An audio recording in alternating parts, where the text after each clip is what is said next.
Ladies and gentlemen, sports fans alike, welcome to another edition of Bill Swerski Sports Talk Chicago, one of the couple, two, three best podcasts around. So sit back, grab yourself a cold one and a Polish sausage, park your keister in the French room, and listen to Bill Swerski Sports Talk Chicago. In Chicago, you know that all sports rock. The Bears, Hawks, Bulls, Cubs, and Sox. Pick your favorite, you can choose, as long as the Packers lose. For everything you need to know, it's Bill Swerski Sports Talk Chicago. Bill Swerski Sports Talk Chicago. Hey everybody, welcome to another edition of Bill Swerski Sports Talk Chicago. This is your hosts, Alex and Sean. On this episode, we're going to be talking about preseason game 2 of the Chicago Bears, a little Cubs, a little Sox. But first, I'd like to thank our sponsor, the Rockford Ice Hogs. If you're not familiar with the Rockford Ice Hogs, they're the AHL minor league affiliate of the Chicago Blackhawks. What does that mean for you? You get to see the Stars of tomorrow today at family-friendly, affordable prices. The season is starting up in October, not too far away at this point. So make sure you head on over to icehogs.com. Get yourself a hat, shirt, jersey, sign up for tickets, and more. Tell them Swerski Sports sent you. Alex, how does it make you feel that we are approaching October rather quickly? I can't believe it. I can't believe August is already almost over, and I can't believe the local kids are all going back to school now because school started last week for my district, and, you know, I'm out and I see people going to school in the morning. I'm like, are they really going back to school already? And I look at the date, it's like, wow, we really are already like in the school year days. Like it felt like May was just yesterday. I really can't believe it. Yeah, my daughter starts August 30th. Really? That's late compared to like our district and so many other places around here. I mean, I remember as a small kid, like kindergarten, first grade, second grade, third grade, we would always go back after Labor Day. Like Labor Day was kind of the standard, so to speak, for going back to school. And then all of a sudden it was last week of August. And then it was the second to last week of August. Next thing we knew, we were going back middle of August, and it seemed so early to us, but the goal was always to get out super early. So, but you know what I say to that is they closed the local pools now this week when we are right now in the hottest of the days.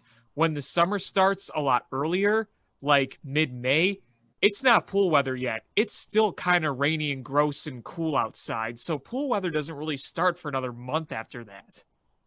Right. Yeah, it's we had a really late, I mean, even regular years, early May is still too chilly to go in the pool. And you usually in Chicago, we get that cool weather in May, then June, July, August, September are hot. Yeah, I mean, really, you don't get like ideal pool weather consistently, in my opinion, until like mid-June. Right. So it's odd that they close the pool before Labor Day because you're still hot weather at that point. Yeah, but everyone who works there are all like high school, college kids. I mean, I worked there in my early college years in the summer. My summer job was at the local pools, and we made up all the employees. So, now that we all went back to school, there's nobody really to run the show. Well, I guess they've got that thing figured out. Yeah, I mean, it's always kind of been that way. Even in my childhood, it was the same way. And, the other funny thing, too, is I was thinking about how, 4th of July, that was only like a few weeks ago, right? That was over a month ago. Yep, almost a month and a half ago. Yeah, and roughly. 4th of July, typically, when I was in school as a kid, 4th of July always kind of meant the middle. Like, summer's half over, you got another half to go, but the second half always went a lot faster than the first half. With this year, it was like, it's May, boom, it's 4th of July, boom, now it's late August. I mean, the fact that we're already 2 preseason games in for the Bears, and we are talking about the season starting in just a few weeks. Like, that's crazy to me. Yeah, it's nutty. And, my daughter, we homeschooled her for kindergarten because of COVID. And now she's going to school. And, it's like, man, this all just jumped out so quickly. We went school shopping for all her supply list. And I was, this probably won't even mean anything to you, but I was outraged that Trapper Keepers weren't on her list. Yeah. As a kid, you got a new Trapper Keeper for the school year, and that was your Trapper Keeper. Kept all your stuff in there, and your mom be like, "I'm not spending." It was I think it was like $7 back then, which would probably be like $20 now.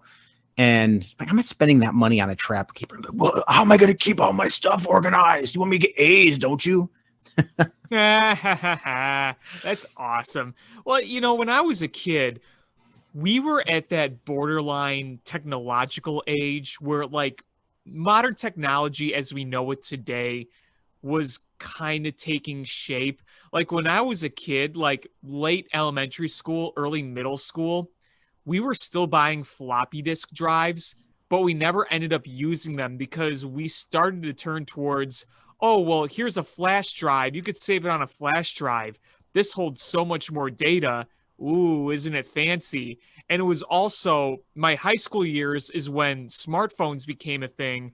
So the whole cell phone craze for me in like middle school, early high school, that was still in the flip phone era. You had a nice flip phone without the antenna, you were considered a king. And then all of a sudden, here comes smartphones. And also, when I was in middle school, high school, that's when social media, as we know it today, became a thing. Because sure, when I was a little kid, there were chat rooms online. Chat rooms have been around a while, but you compare chat rooms to actual social media, it is pretty different. Oh, absolutely. And I mean, that's when it was all coming in, because I started high school in August of 2008. And, Facebook started in, 2005, but it really didn't become big until around that time because MySpace was the thing. It was one of the first modern social media platforms in the mid-2000s. And then Twitter came around in 2008, Instagram a few years later. YouTube came out in 2005, and over the next few years is when it really started. Heck, I remember when I was a kid watching square ratio screen YouTube videos with star ratings and a yellow subscribe button. And all you did was upload videos, you rated them 5-star, 1-star, and you commented.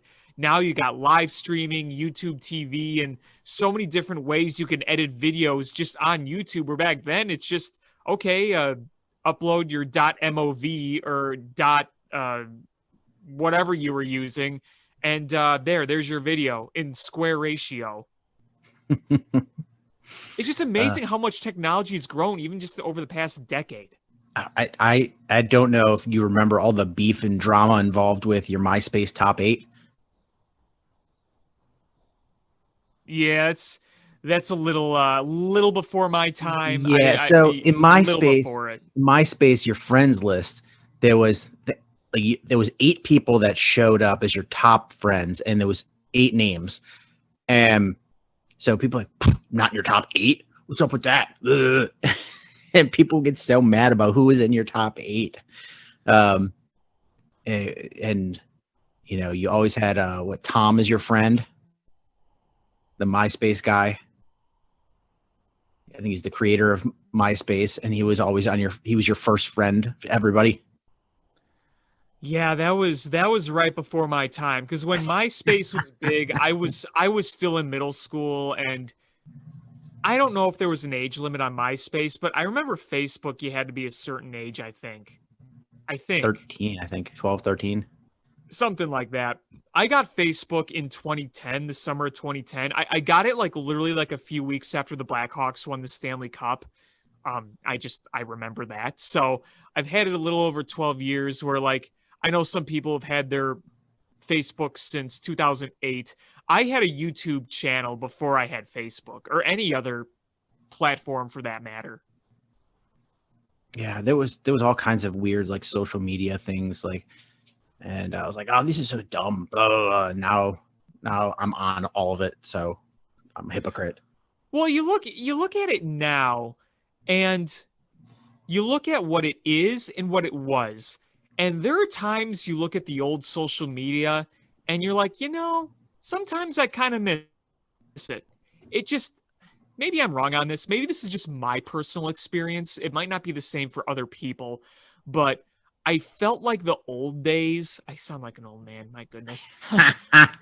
In the old days, I just felt like it was a lot simpler. And don't get me wrong, there wasn't like bad shit or like abuse or bullying or anything on it. I just feel like it's so much worse now.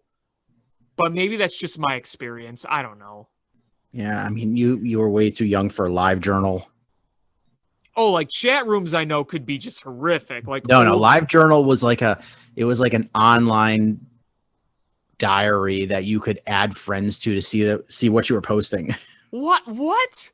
Yeah, I've never heard of that. Live I journal. thought that was when you said that, I thought that was like a chat room or something. No, live journal. It Well, was like an online diary. Ugh. Well, the thing with like chat rooms is a lot of the time chat rooms would be usernames. So instead of like having a Facebook with like your name or a Twitter with your name, it would be like, AP1194 or something like that. It would be, or something completely not related to your name whatsoever. Like these were random people, you didn't really know them. Where now it's like, okay, a lot of Twitter users, like when I used to use Twitter frequently, I just had my name. The current Twitter I have active, that's just a backup right now for when I just post articles, not my original account, which is gone, RIP. That's still my name. A lot of my friends, they have their names. My Google YouTube account, that's just my name now. Like, I remember when a lot of like that online stuff, you would just choose a username that was a username, not just like a regular old name. Yeah, you probably never even heard of Friendster. I have no idea what the hell that is, but I feel like I've heard of it. I felt like when I heard it, I thought it was like a parody or something. No, it was before MySpace. Friendster. Friendster.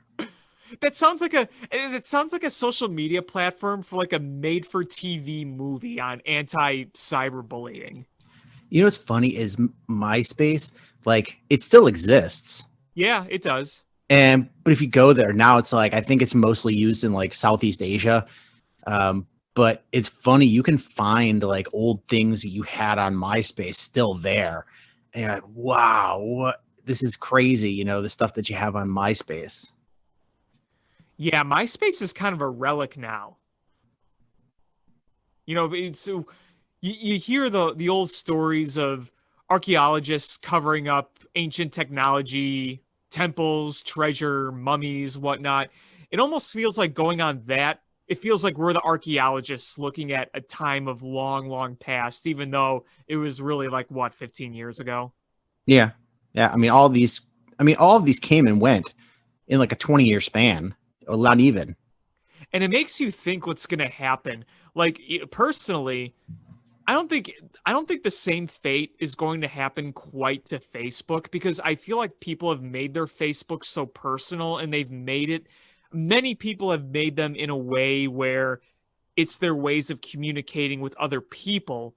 But I feel like we've kind of gone down the path where Facebook just isn't as relevant as it once was. I mean, go back to like 2010, 2011. That was like the social media platform was Facebook. Not so much anymore. It's still big. People still talk about it. People are still on it. Some people still use it. I feel like it has already kind of reached that peak and is kind of going downward. Or at least it's not used for what it once was. I mean, you're still using it as a big part of business, like advertising. You have a Facebook page, for a business, or you'll advertise, you'll try to generate more traffic through Facebook to, get your clicks for the day, to get revenue. But, Facebook, in the sense of just friends posting stuff with each other, I feel like we've already seen that peak, and it's kind of gone down since. It's different than what it was even 5+ years ago, I'd say. What's weird though is I still use it. Like if there's somebody like, oh, I went to college with somebody and I wonder what they're up to, and you try to find them on Facebook and they're like, they don't have a Facebook. Oh, me too. Yeah. Weirdos. Yeah, no, I mean, I still use it a lot too. It's just you see it's just used different now. Oh yeah, but I'm just shocked still. Even like I use it much less frequently. I mean, I really only use my Facebook for groups. And like I don't use it for like the regular features. I'm in groups and I just like read news of what's going on or posts and stuff but I'm like, man, I'm still weirded out. Like you don't even have a Facebook. Like you didn't sign up for one. Well, you want to know it's kind of strange, at least from my perspective. And maybe it's different for other people. Maybe it's just me. But when I was a kid, it used to all be about, oh, you young kids are the only ones that use Facebook. Now when I go on Facebook, I think I see more older people using it than people my age now. Yeah, it's all grandmas. Yeah. You know what I mean? Like grandmas, aunts, your Gertrude Smith is posting her pictures of flowers when you used to see your friend who was jacked up on Red Bull typing in all caps and smiley faces, 12 years ago. It's changed. Yeah, it's funny. I saw like somebody had made a collection of all these ways that old people that are on Facebook don't know how to use Facebook. Nah. Where they're typing in a Google search into the post feature and then they just post it what they're searching for. Oh, that's funny. That's funny. Especially if it's something like really personal. Like where to buy like my Senka or something. Or they'll reply like to their grandkids' posts like it's an email. Yeah. Like, end it with love grandma. Oh yeah, my grandpa, he used to use Facebook a lot, and every time he would say love grandma and grandpa, which I thought was sweet and very thoughtful. I just thought, that's such an older person's perspective on social media, but I loved it. Yeah, you'll just post something random like, oh, somebody farted on the elevator, and then they'll be like, you don't call your grandma anymore. Here's my new number, and then post the number and like, love grandma. Yeah. You're like, oh man. But I want to dive into this Bears game. And I want to preface this by saying, like, I get it. It's preseason. And we said it before. We weren't going to get too high on the win over Miami, who is a rising team. I don't want to get too low on what happened yesterday in the Buffalo Bills game either.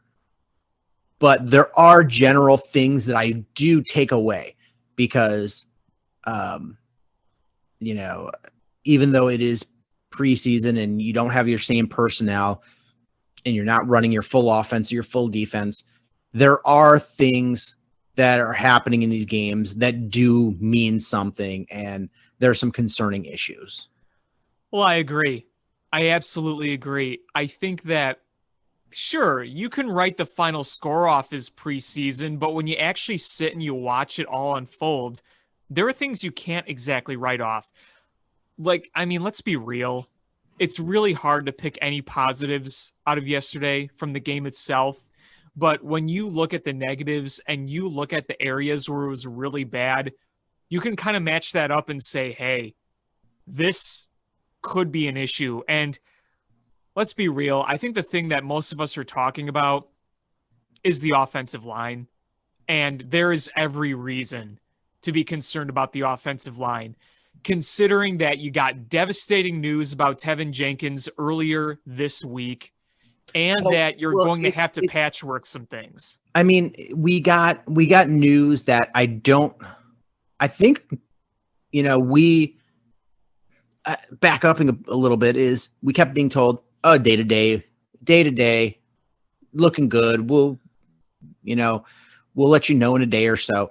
And suddenly everyone's like, well, he's missed like 20 practices in a row. Mm-hmm. This is getting concerning now, and they just poo-pooed it away like everybody was dumb except for them.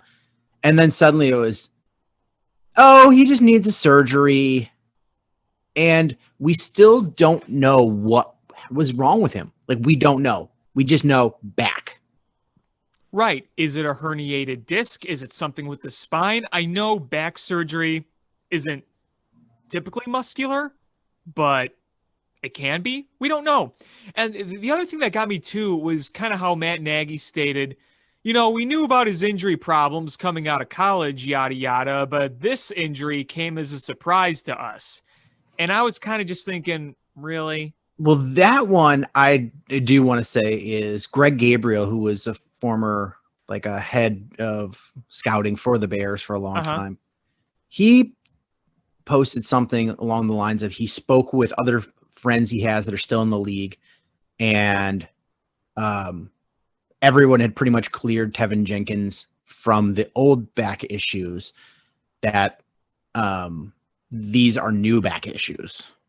And you know, the back issue that he did have, he didn't lose a lot of time with, but back issues on an offensive lineman always just, you know, give you a second look.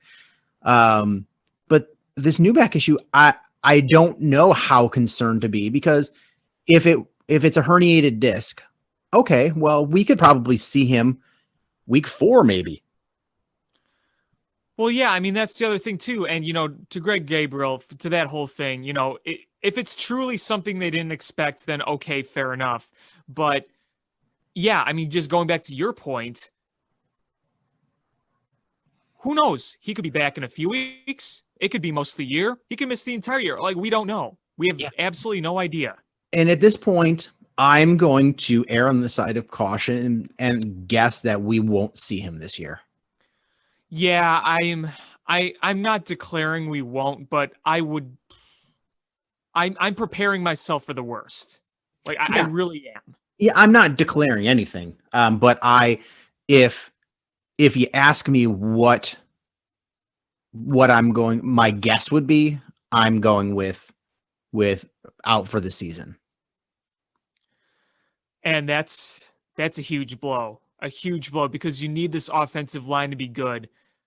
Look, I know we're going to talk about it later, but regardless of who starts, how long, whether it's Andy Dalton or Justin Fields, if your offensive line isn't protecting anything, look at yesterday's game. They couldn't get any sort of run game going because they had nowhere to run. You know, it's not just the quarterback you're worried about. You look at just the offense in general. The run game can't get anything going. It's just going to be the first half of last year all over again when you're struggling to move the ball at all. And what did we see early on yesterday? You struggled to move the ball, you couldn't establish a run, and your quarterback had zero time to throw the ball before being under pressure. Yeah, the lack of running game is the concerning part. Is you have a transition quarterback as a bridge to a young quarterback.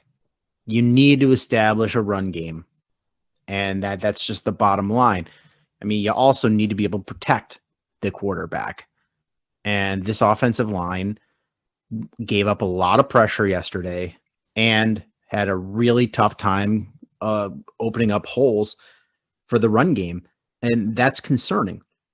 And I'm not going to lie, is on some level, I wonder where on the spectrum this falls, and the spectrum being injured offensive line is, you know, if we get healthy folks in there, like Larry Barome, healthy now, Jason Peters probably going to start working in there. Jermaine Ifedi, I don't know where we're at with him. I haven't heard any updates. I haven't either. But you know, if we get guys healthy, then where do we stand? Is it an issue of lack of health that's causing the problems? Is it lack of continuity? Is it just bad play on their part? And And then I'm going to throw this one in there. Is it Matt Nagy's play calling that's is impacting this? Because remember, we saw these same issues, and then he gave up play calling duties to Bill Lazor, and suddenly the run game was more effective. The pass game was more effective. Is part of this Matt Nagy's play calling? Well, I think we have every right to question the play calling for so many reasons. It was driving me crazy. And I understand it didn't help that Andy Dalton was constantly under pressure, but you have Andy Dalton under center, who's supposed to be QB1 and is clearly going to be QB1. And I know that's another conversation for down the road in the show, but you have your QB1 and you're just doing a bunch of those crappy little dink dunk conservative play. Let your quarterback try to do stuff. If he's your starting quarterback with the starting guys, whichever ones were available in the game, let him do stuff. That's my issue is why, if Andy Dalton is your is QB1, why are you playing him a third of the game? What's the point? He said, oh, we'll build rhythm. Who are you building rhythm with? You don't have your starting offensive line. You didn't play wide receiver 1, wide receiver 2, running back 1, tight end 1. Who are you building continuity and timing with if all of your key weapons were not on the field? Who are you building continuity with? Right. And, you can look at all those guys not playing as, maybe a reason why the offense wasn't completely great, but it goes back to the coaching. It goes back to the coaching concern, not as much the question of the guys on the field. You're not playing with a lot of your starters and you're not letting him do much. I mean, it was nice that he aired out that 73-yard touchdown because it was nice that he actually was able to get a nice deep throw on. It just, you have all these backups that he's playing with just doing dink and dunk stuff. What's that going to do? I mean, look at what the Buffalo Bills did with Mitch Trubisky. Look what they had the game plan to actually win and do something. The Buffalo Bills coaching said, to the team, this is our game plan. This is how you beat the Bears. You beat the Bears by quick, short slant passes, not letting the pass rush get to you. They had that game plan and they executed. What was the point of going out there with Andy Dalton with a bunch of dink dunk plays, not even playing most of your starting guys to begin with? Yeah, and I want to reiterate, I don't think the offense being bad had anything to do with missing starters. I mean, maybe part of it offensive line, but Robinson, Mooney, Kmet, Montgomery not playing. I don't think that had anything to do with it. I think it's the game plan that they came in with and the play calling within that game plan. Because you could have a decent game plan, but if you're calling bad plays within it, then you're toast. And honestly, a lot of Bears fans want to believe that Matt Nagy's an offensive genius, and I don't know if I agree with that at all. We're in year 4 of Matt Nagy. We're in year 4. And we have not seen a high-octane offense once. Year 1, your defense dominated so much, you didn't need to score a lot because the defense is doing everything. Year 2, the defense couldn't do everything, and you went 8-8 because your offense wasn't very good. In year 3, your offense was putrid for the first 2/3 of the season, but you finally give up the play calling to Bill Lazor towards the end, and you actually are able to move the ball because the play calling is just more mixed. It's better. It worked better. You're establishing a run. So it's not like this is year 1 or year 2. This is the 4th. We are entering year 4 of Matt Nagy's tenure. And I wish he would just hand the play calling to Bill Lazor. Just do it. You saw it work last year with Mitchell Trubisky. Why not do it when you have quarterbacks that are better? Yep, absolutely. Your offense was driven by your running game. You saw David Montgomery respond well to being made the man. He was offensive great line last year. The offensive line, and you know, there's a lot of folks that will say this, both offensive line coaches, former offensive linemen, current offensive linemen, is the best way for you to get an offensive line going is to pound the ball, because then they get to be physical, they get to be raw, nasty, and that improves the pass protection too, because you just get that offensive line working together. Mm-hmm. And that's kind of what happened is you had an improved center come in, somebody that actually called the good game at center in Mustafa, and you had some consistency. You let them try to dominate the defensive line by pounding the ball down their throats. You created a defensive line that couldn't just pin their ears back and go after the quarterback. They actually had to play the run. The run game got to be effective, opened up the pass lanes, and it was more crisp and concise play calling that Matt Nagy doesn't have. He is watch the difference in the number of pre-snap penalties and delay of games and the time it takes to get set in the play called in from the sidelines to the quarterback, relayed in the huddle, and then you line up. Watch the difference in time between Bill Lazor and Matt Nagy. There is a significant time difference. That's important. Give your quarterback, if your quarterback is rushing up and having to snap it right off the bat, the defensive line can see the play clock right off the bat. So there's only 2 seconds left. They know when to jump off the snap, because if it's late, it's already delay of game. But if you've got 9 seconds up there, that means the defense has to be like, you keep them honest. They have to wait until the snap happens. It gives your quarterback time to read what's going on. What are they doing? How are they motioning? Give them that opportunity. That's why you see some failures.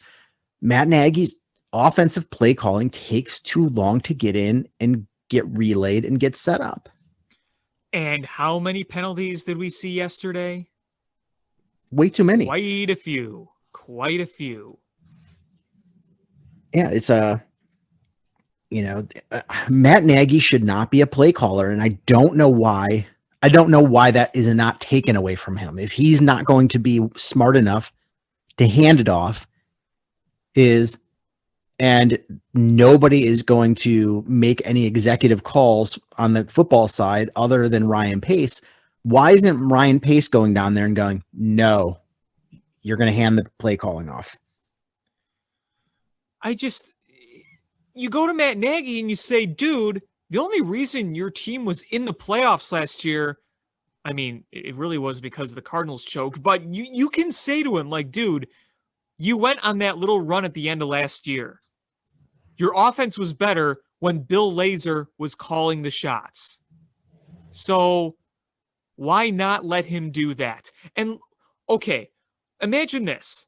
Imagine Matt Nagy's calling the plays to start the season. Things aren't going well. You try to bring in Justin Fields. There's still some struggles with the play calling. And then you got to hand it over to Bill Lazor again. And you got a young quarterback in Justin Fields having to immediately make a switch from one coordinator to the other. I mean, it doesn't seem practical to me. And the NFL every week is precious. Why are you going to wait? Last year, I'm not saying the Bears were good or world beaters, but when Bill Lazor took over, and I'm not saying Bill Lazor is the best either, but he is a veteran offensive coordinator. He has more experience as an offensive coordinator than Matt Nagy does. They played better. That's the facts. And I'm not saying that, Bill Lazor is the key to everything. I'm just saying he's shown to be a better offensive coordinator than Matt Nagy for the Chicago Bears. Right. And yeah, I mean, that's another thing too, is we can't sit here and say Bill Lazor is the greatest play caller of all time and he's going to suddenly make it into an offensive juggernaut. It's just, it's the better option of the two, in my opinion. Yes, that's a good way to put it. Is a better option of the two. And we saw the results. Is the Bears were a competent team under the play calling of Bill Lazor. They were a not competent team under the play calling of Matt Nagy last year. It was a bad team. What, 6-game losing streak? Yep. That is, if you go on a 6-game losing streak, you are not winning the Super Bowl. I'm going to guarantee that. No, of course not. Of course not. Especially when there's a lot of good competition in the NFC. You got to deal with Green Bay. You got the Rams. You got the Seattle Seahawks. There's so many other teams you could rattle off that are going to be contenders. You look at the whole NFC West. That's going to be an interesting division. I don't know where exactly the Vikings are going to be, but they have a chance to be competitive again. So you can't just putz around. If you want to be a playoff contender this year, and there's no expanded playoffs, so you can't back your way into a 7th seed like last year. Yeah, I think there's too much on the line to go through. And I think that, I was kind of making notes. It's like, what are my key points that made me the most upset yesterday? And I put Matt Nagy's play calling is number 1. I put offensive line number 2. There's fundamental issues going on here that need to be addressed with this team. Yeah. You mentioned fundamentals. I guess one play that really bothered me, and this is going a little off from our offensive topic, early on in the game, you remember that touchdown, that running touchdown that was scored? Yes. Remember how he was well behind the line of scrimmage and Robert Quinn was staring right at him, and yet he was able to just kind of slip right by him? I would have loved to seen Robert Quinn take him down behind the line of scrimmage, but he pushed him back inside, which in theory, if you can't make the tackle, that's what your secondary option should be, is push him to where you should have the most help. But it didn't work out well.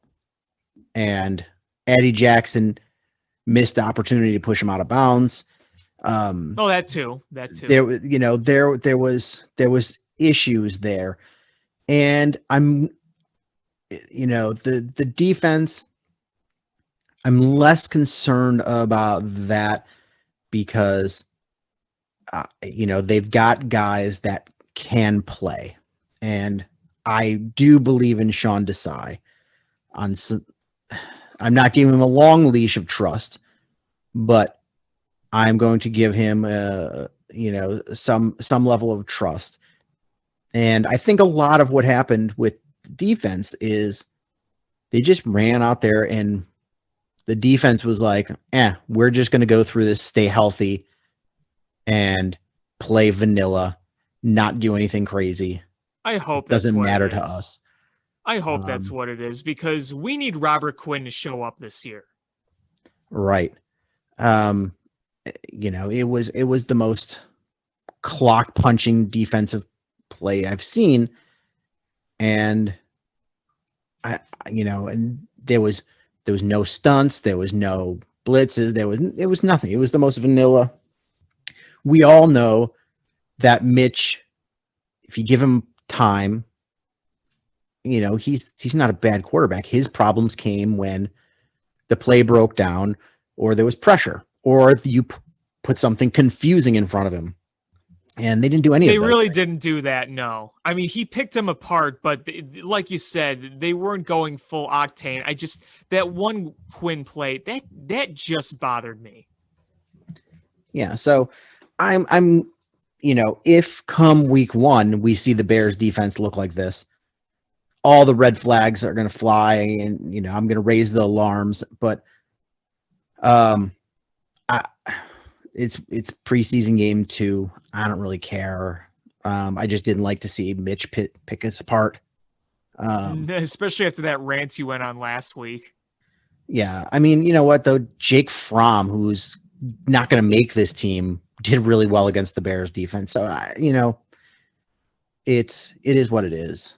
But I just pulled out my tweet and I ranked the things I was most concerned about.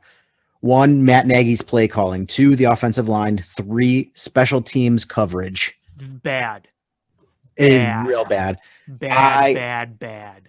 Is all for whatever good that Ryan Pace did in the offseason. Not bringing back Cordero Patterson, I think, was one of his dumbest decisions.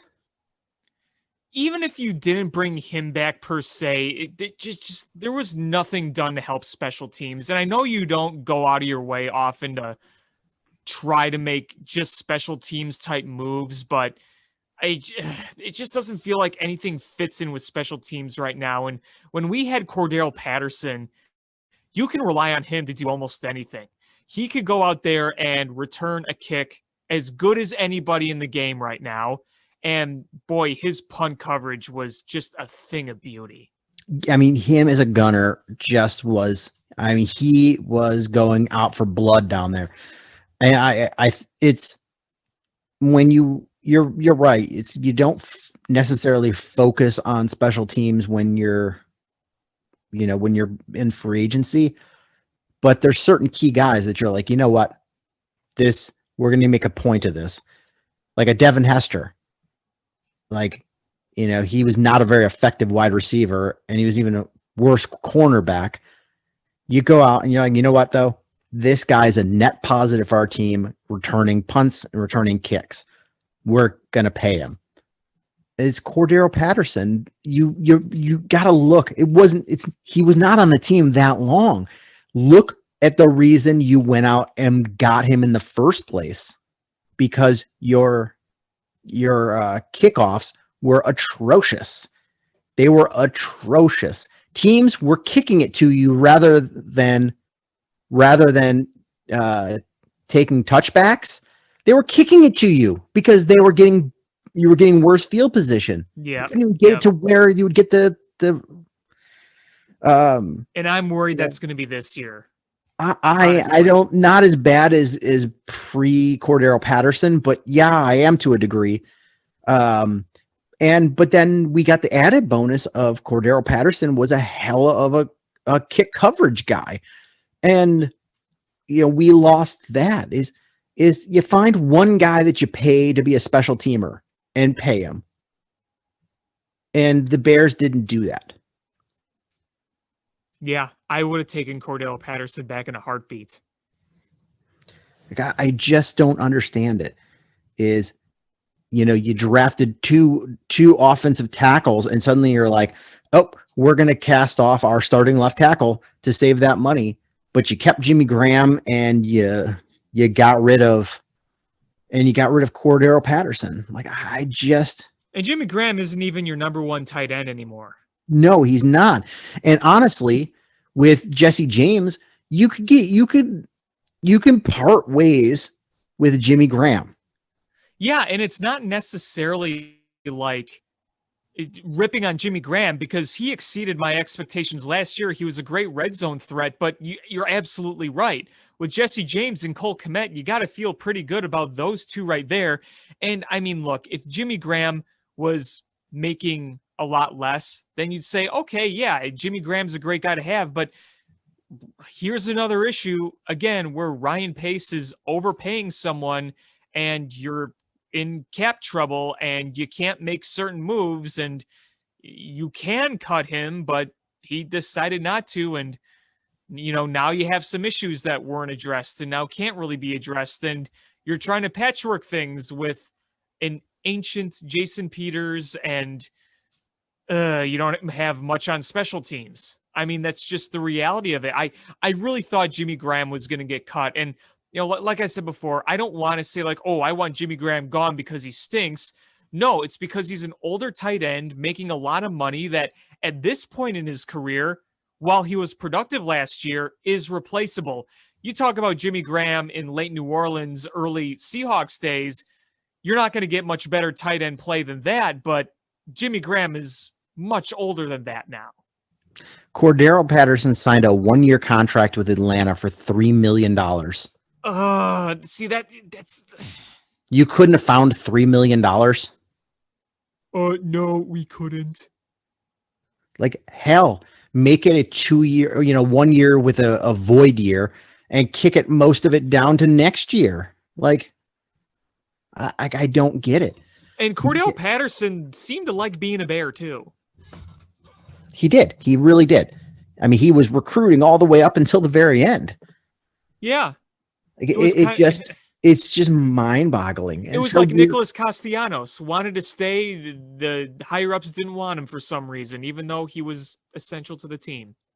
Yeah, it's going to hurt the Bears this year. Definitely. We're already seeing it. We're seeing, poor special teams play. There's nothing special on the returns, kicks and punts, and the coverage is not good. And they're going to use the special teams coordinator, and watch what's going to happen is the Bears are going to look like shit this year.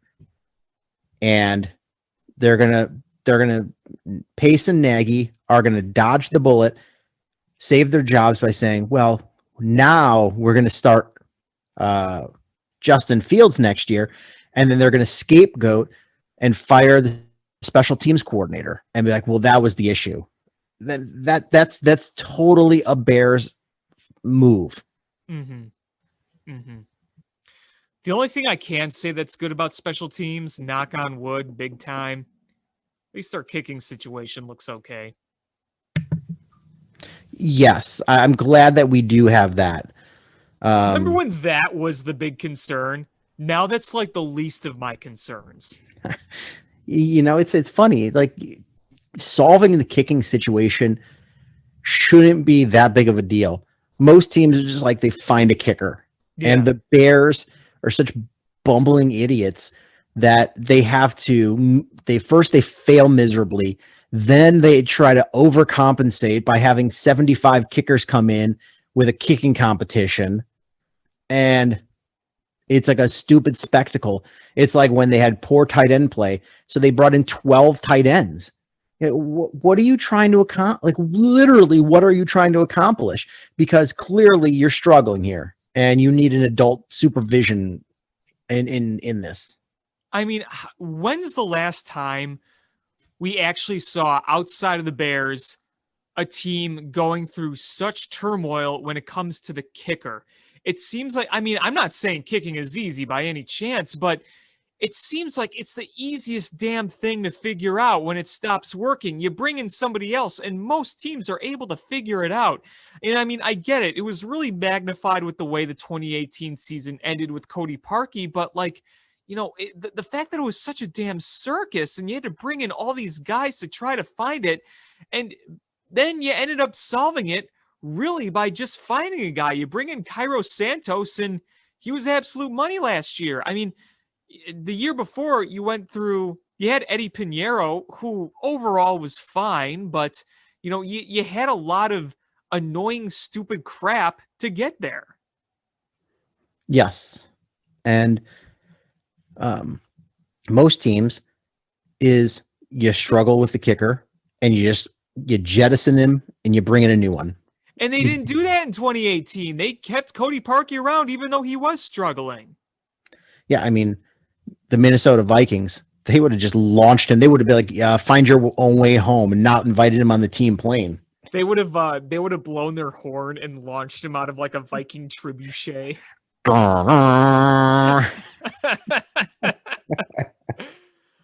yeah, I mean, remember when Cody Parkey, like, the Bears like had to convince him to drive to Soldier Field to practice kicking? Yes. Oh my God. And that was a spectacle. And there was news helicopters and just go to the place you're going to be performing, especially when you're struggling, and learn how to kick there. And, it's weird, too, because if you take away Cody Parkey's season with the Bears, you look at his overall career, he's fine. He's been fine. But the fact of the matter was, he struggled here in Chicago. And I get kicking in Chicago is not always the easiest. Then you find someone that can. I mean, really, the whole kicking situation has been a circus since the end of the Robbie Gould era, because as we've talked about on this show many, many times, the end of the Robbie Gould era was ugly. You had a kicker for the longest time. When he went there to line up for a kick, you never thought twice that he was going to make it or not. Never. You always knew he was going to make it. Then he struggled towards the end of his Bear tenure. And then you went through, oh God, how many names? Connor Barth, Mike Nugent.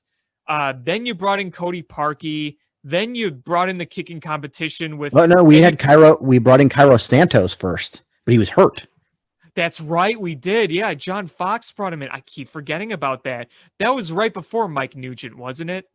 I believe so. I have to double check, but they brought him in, and I don't even know if he kicked at all, but he was injured. And then they brought in the circus, and then they had the fan kicking competition, which was Goose Island. Oh my God, that was embarrassing. Well, do you remember Connor Barth when he came in after Robbie Gould? He started out okay. He was fine. And then, like, it was 2017, mid-season, he was struggling, and he missed that kick that would have been a game tire against the Lions. Do you remember that? Mm-hmm. Wasn't even close, and Tom Brenneman went, holy Moses. And that was the end of that. And then they brought in Santos, who was hurt, then Mike Nugent, and then the next year was Cody Parkey, and then the kicking competition. You had Redford Jones, Eddie Pinheiro, Fry. I think one of the guys' name was Fry. I just remember his name was Fry because every time he'd make a kick in preseason, people would like post pictures of McDonald's fries and like gifs of them. I don't remember what his first name was, but I know Fry was his name. It ended up going to Eddie Pinheiro, and he had that really heroic kick in Denver, which was awesome. And then he got hurt after that, and then they find Cairo Santos, and B was money last year. I mean, he broke Robbie Gould's record of consecutive field goals made. And you remember too, he made some tough ones. I think it was in Carolina last year at the end of the half. It was like a 50+ yarder and like just tapped it in like it was nothing. It's like the last few years, we would have been expecting that to go wide left, wide right by a wide margin. Yeah, 103 Bears fans attempted a 43-yard field goal attempt at Goose Island Beer Company, and all 103 missed. I remember there was one guy in a Packers shirt, and everyone booed him. And I don't remember if it was him or someone else, but I'm pretty sure when he went up to kick, he didn't even hit the ball. He just slipped and fell down. And didn't they have like a cement like barrier to represent a line? I think it was wasn't it a chain link fence piece? It was something. It was some sort of a barrier. Yeah, I think it was like eight feet high. And yeah, most people couldn't even kick it over that. No, and the ones who did, like, it would just kind of flutter over the top. And like the thing was, not only did nobody make it, nobody was even close to making it. No. I mean, I recognize kicking a 43-yard field goal is a really hard thing to do that most people can't do. But the people in this world that can do it, it shouldn't be that hard of a thing. No, I mean, Adam Vinatieri could do it in his sleep. Right. So could most kickers in the NFL today. All those years Matt Bryant came up clutch. Sebastian Janikowski, Robbie Gould, just 42-yarder, it was nothing. I mean, Cody Parkey missed the 42-yarder in the playoffs in 2018. You remember 2006 against the Seahawks? That was a 49-yard field goal. It nailed it. That was no chip shot. And that was back in the day where, no matter what, whoever scores first wins. So it was really important back then to have a big leg. So it's not like field goal kicking is a new art. It's been around for a very long time.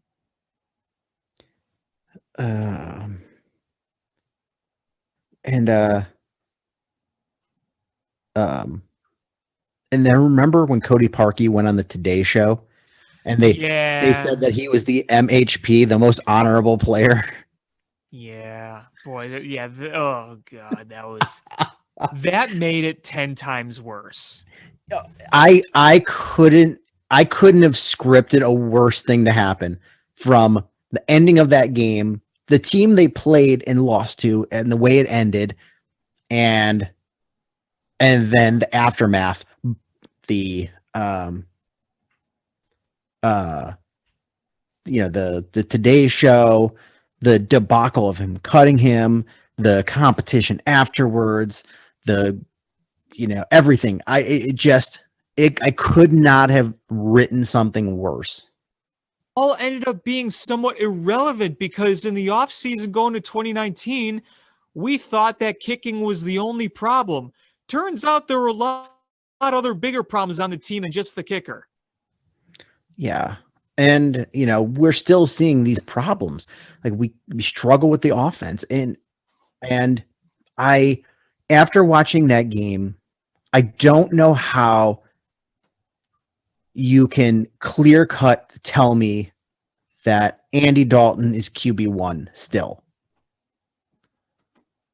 Well, he's going to be because apparently Matt Nagy doesn't think it really matters. So who cares about preseason? I just am frustrated because I don't think it was earned. He was signed. The Bears Twitter account said QB1, and he was anointed, and there was nothing that was going to change that. I don't understand. Like, there's nothing can change your mind. Like, I watched them play, and the Andy Dalton had that one throw, which was more a phenomenal catch, and phenomenal play by the wide receiver. It was a wee underthrown. Yeah, like it wasn't the worst of. It wasn't awful, but it was a little underthrown. But it was I put that play solely on the wide receiver making that work, and it just boggles my mind that you can watch the way that they're playing and just be like, nope, Andy Dalton is QB1. At worst, it should be, yeah, this is still an open competition, and Justin Fields should be getting reps with the ones to see who is really number one. Yeah, I mean, you at least got to see it. You got to see it. You got to see how it works with your future quarterback with your number ones. That's what frustrates me more than anything. If they end up saying, you know what, we want to start the veteran, even after seeing Justin Fields play with the starting guys, it won't be my favorite thing, but I can still live with it, I guess, even if I don't think it's going to do them much good. But to sit there and be like, yeah, preseason, we don't really care, and you're not going to give an opportunity to let your future quarterback play with some of the ones, that rubs me the wrong way. And hey, we saw in yesterday's game with Justin Fields behind that line get absolutely popped while playing with the second and third strings. Like that hit. I don't think it was a dirty hit, but after watching or reading comments on Twitter, so many football fans are like, that was a clean hit. Clean hit. Like, excuse me? Like, it was, I mean, it was a helmet to helmet. That's number one. That's clear violation. And it was a violent helmet to helmet. Like, you can frame by, like, you can, and live watching it and frame by frame, you could clearly see he strikes his helmet with his helmet and knocked his helmet clean off. I mean, Justin Fields seemed to be okay with that. My concern was when you saw him limping around at points after the play, then you're like, what the hell are you doing? If you've already made up your mind that Andy Dalton is QB1, then why are you playing Andy Dalton a third of the game? And if you've already determined that Justin Fields is your future quarterback and he's going to be number 2 quarterback no matter what, then why, with that patchwork offensive line, aren't you throwing Nick Foles out there to finish up the game? Yeah, that's also a good point. That is also a good point. I know we don't really want to see or care about seeing Nick Foles, but if your line is getting eaten alive and your future quarterback isn't getting anything to work with whatsoever, don't let him get his ass beat out there. Put in your third stringer. Put in Nick Foles out there.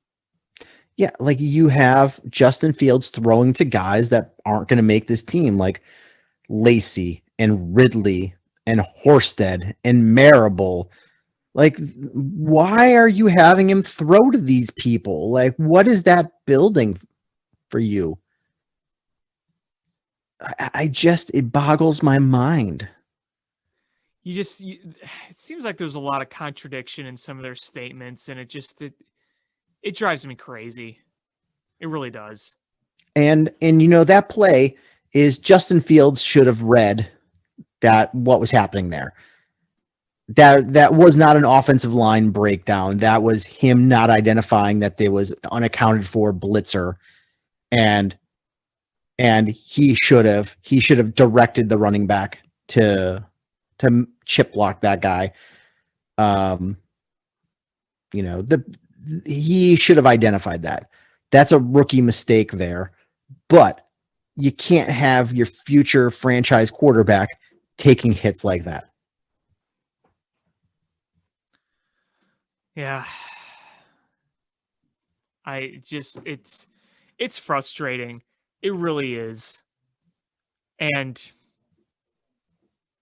I know, like you said at the beginning of the show, we don't want to overanalyze preseason games, but when you see the same pattern of stuff over and over and over, it drives you a little batty, and it makes your preseason concerns a lot more justified. I mean, look, we've had injuries all over the offensive line, and the offensive line has been bad so far. Seeing that offensive line play poorly in preseason, having the concern is justified. Seeing the play calling after Matt Nagy's play calling has been just very blah over the past few years, that's justified. I mean, it is. It's the same pattern of stuff. Do you care as much about the defense not going all out? Not as much. Yeah, I mentioned the Robert Quinn play. I'm still a little irritated by that. But, if they went out, didn't get healthy, and weren't going just full at it to avoid injury, whatever. But as you alluded to at the beginning of the show, it's easy to identify the areas of concern from these preseason games because you already have a sample size of it in regular season games and playoff games too. A bright spot though is, there was still some issues that, I think it was a worse game in some respects for Rodney Adams, but I think I'm seeing enough of him where he should be making this team, especially since Riley Ridley has looked bad, and Javon Wims, I don't even think he played yesterday. I don't think he got any snaps. I didn't really see him on the field, so maybe I missed it, but yeah, I didn't really see much of Javon Wims. And, maybe Adams does make one of those last wide receiver slots. You're always going to have bubble people on the roster preseason, and he seems like the candidate this year to be that guy. Riley Ridley has looked bad. It's disappointing because I like him, but yeah, it hasn't been particularly spectacular. I don't know how because he doesn't play special teams. I don't know how he makes that roster. I'm hard pressed. I'm clearly not seeing practices, but I can't I can't see how Rodney Adams doesn't make the top 6 wide receivers on this team. Well, if you just look at the numbers in preseason, he's earned it. Yeah. And let me pull up the Bears depth chart here.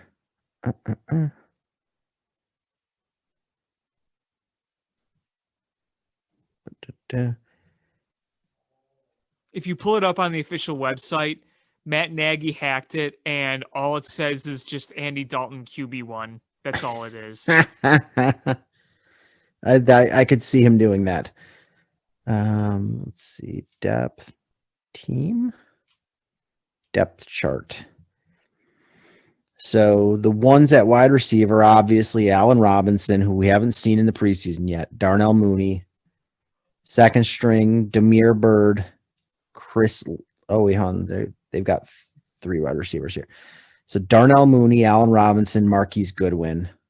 And then second string, Damiere Byrd, Chris Lacey, Riley Ridley.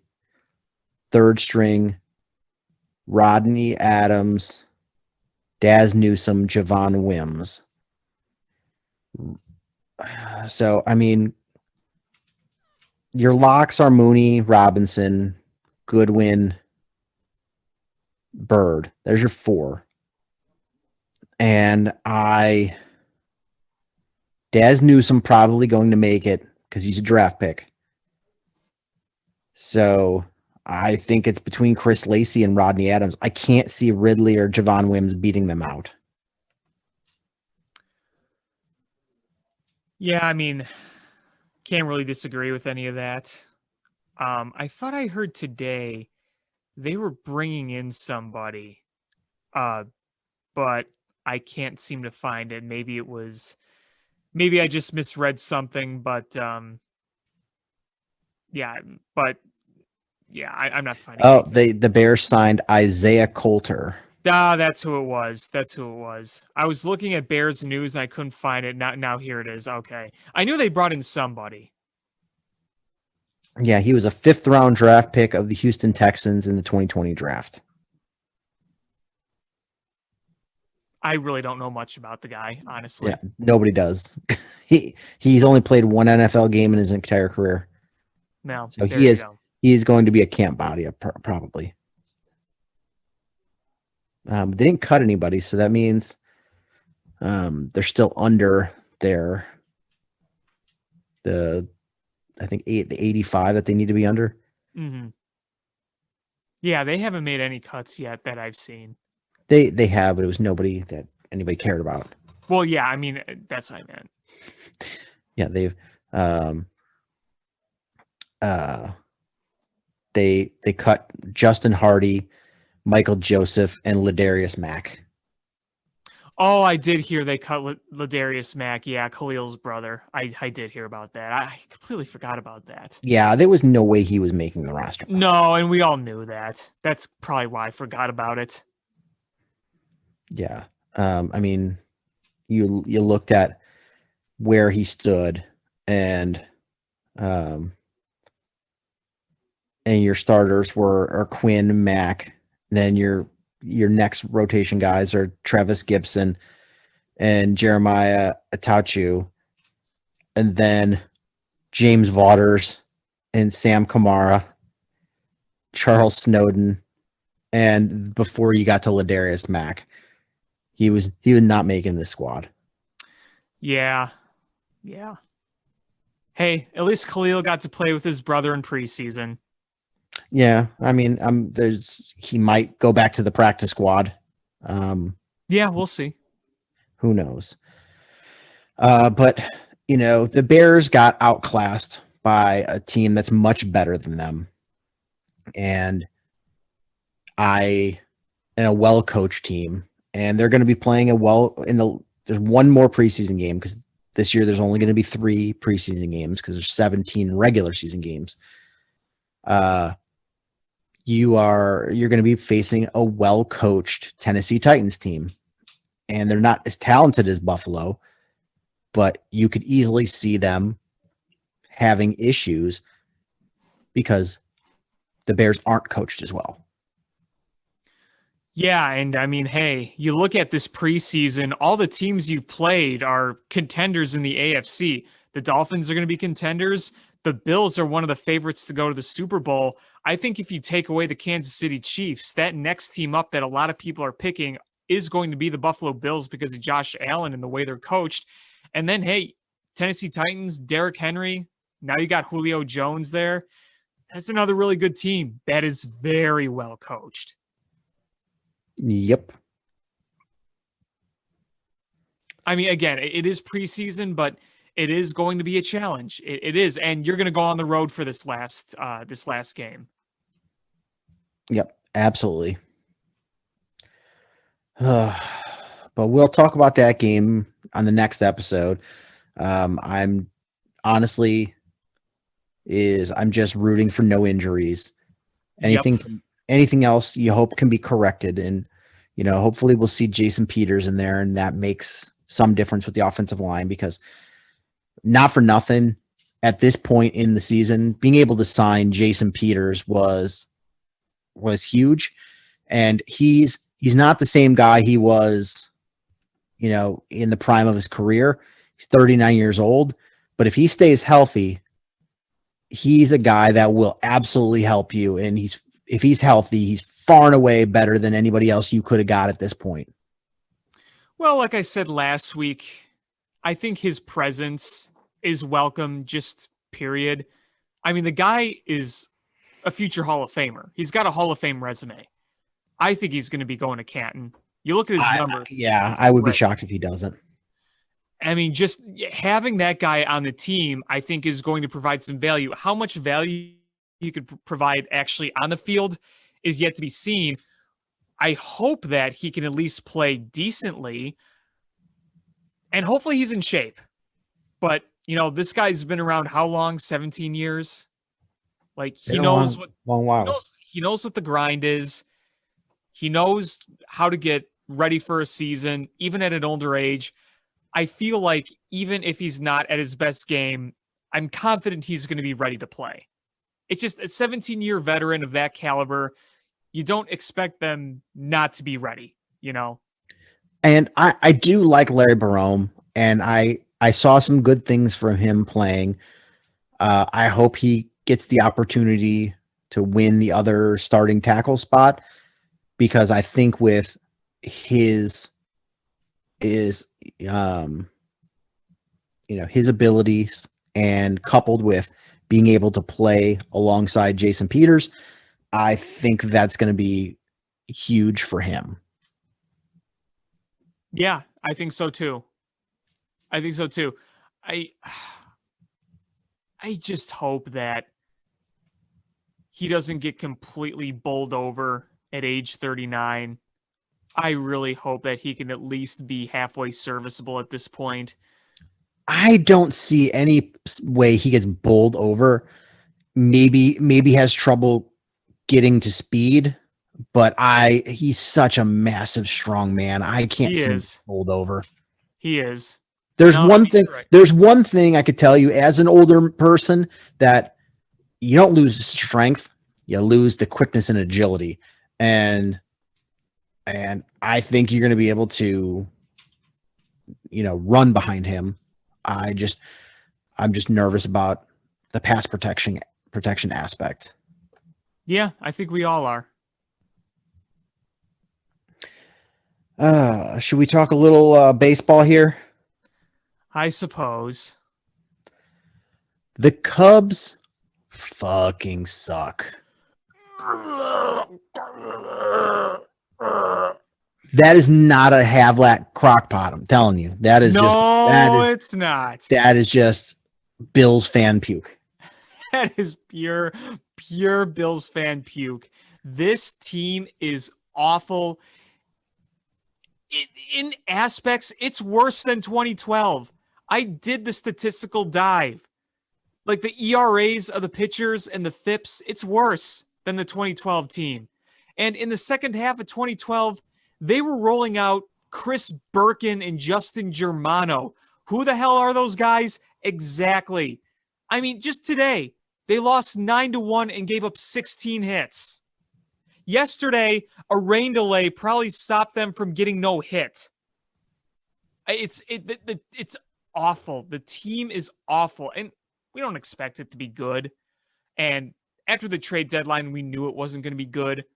I just didn't know it was going to be this bad. But you know what? Maybe they could sneak their way into one of the better draft picks. You're not going to be number one, because if you want to know who number one is, Sean, I want you to do something for me right now. Okay. Go on Google and look up the Baltimore Orioles record. I know their record is really bad. But just look at it. And keep in mind, it is August 22nd. They have 85 losses. It's not even September.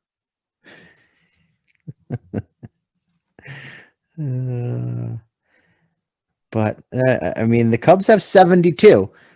They're no slouches here. No. Pittsburgh has 80 losses. Arizona has 83 losses. There's going to be some historically. Texas has 80 losses. Baltimore has 80. There are some atrocious teams this year. I wonder what the all-time record is for 100 plus losses in a season. I mean, I know it's kind of hard to compare when the league, in 1920, the league was obviously a lot smaller than it was today, but still, it'd be interesting to see. I mean, you have 4 prime candidates right there to lose 100 plus games. It would be shocking if those teams did not lose. I mean, for them to not lose 10 more games or less over the rest of the year seems unlikely. I mean, any team with 80 plus wins by now surely should be losing 100 games, right? Yeah, I mean, let's see. They're at 309.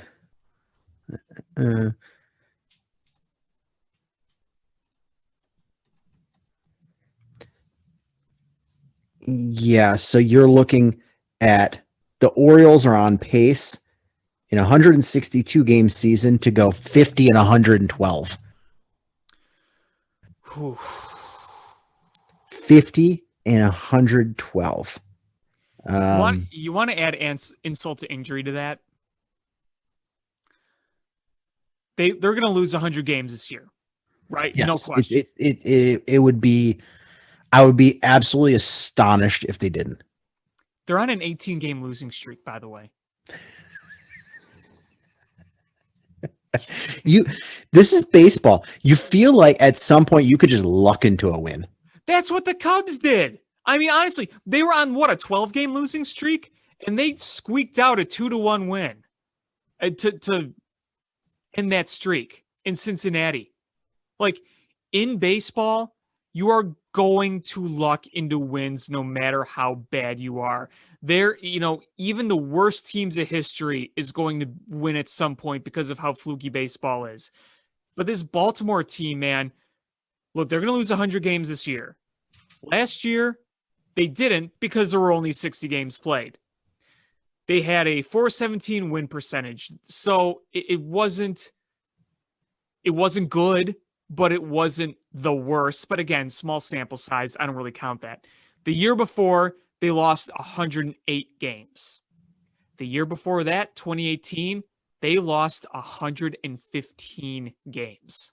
So in the past 3 seasons, by the end of this year, full 162 game seasons, they'll have lost 100 plus lost seasons.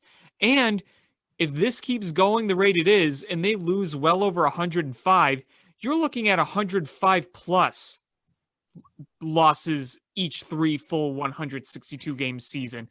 We've seen some terrible teams over the years, some terrible teams, but that is that's got to be a historically terrible run. I mean, that is like St. Louis Browns level bad.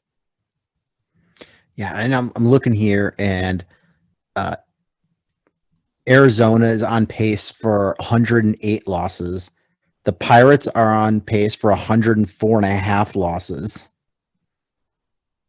It's kind of funny. Remember 2012 when the Cubs lost 101 games? They didn't even finish last. The because the Houston Astros lost 107 games. So this could be a situation where, as god awful as the Cubs are, they won't finish last because there's a team in the division that's even a hell lot worse. And by the way, the Houston Astros from 2011 through 2013 lost 116 or more losses 3 years in a row.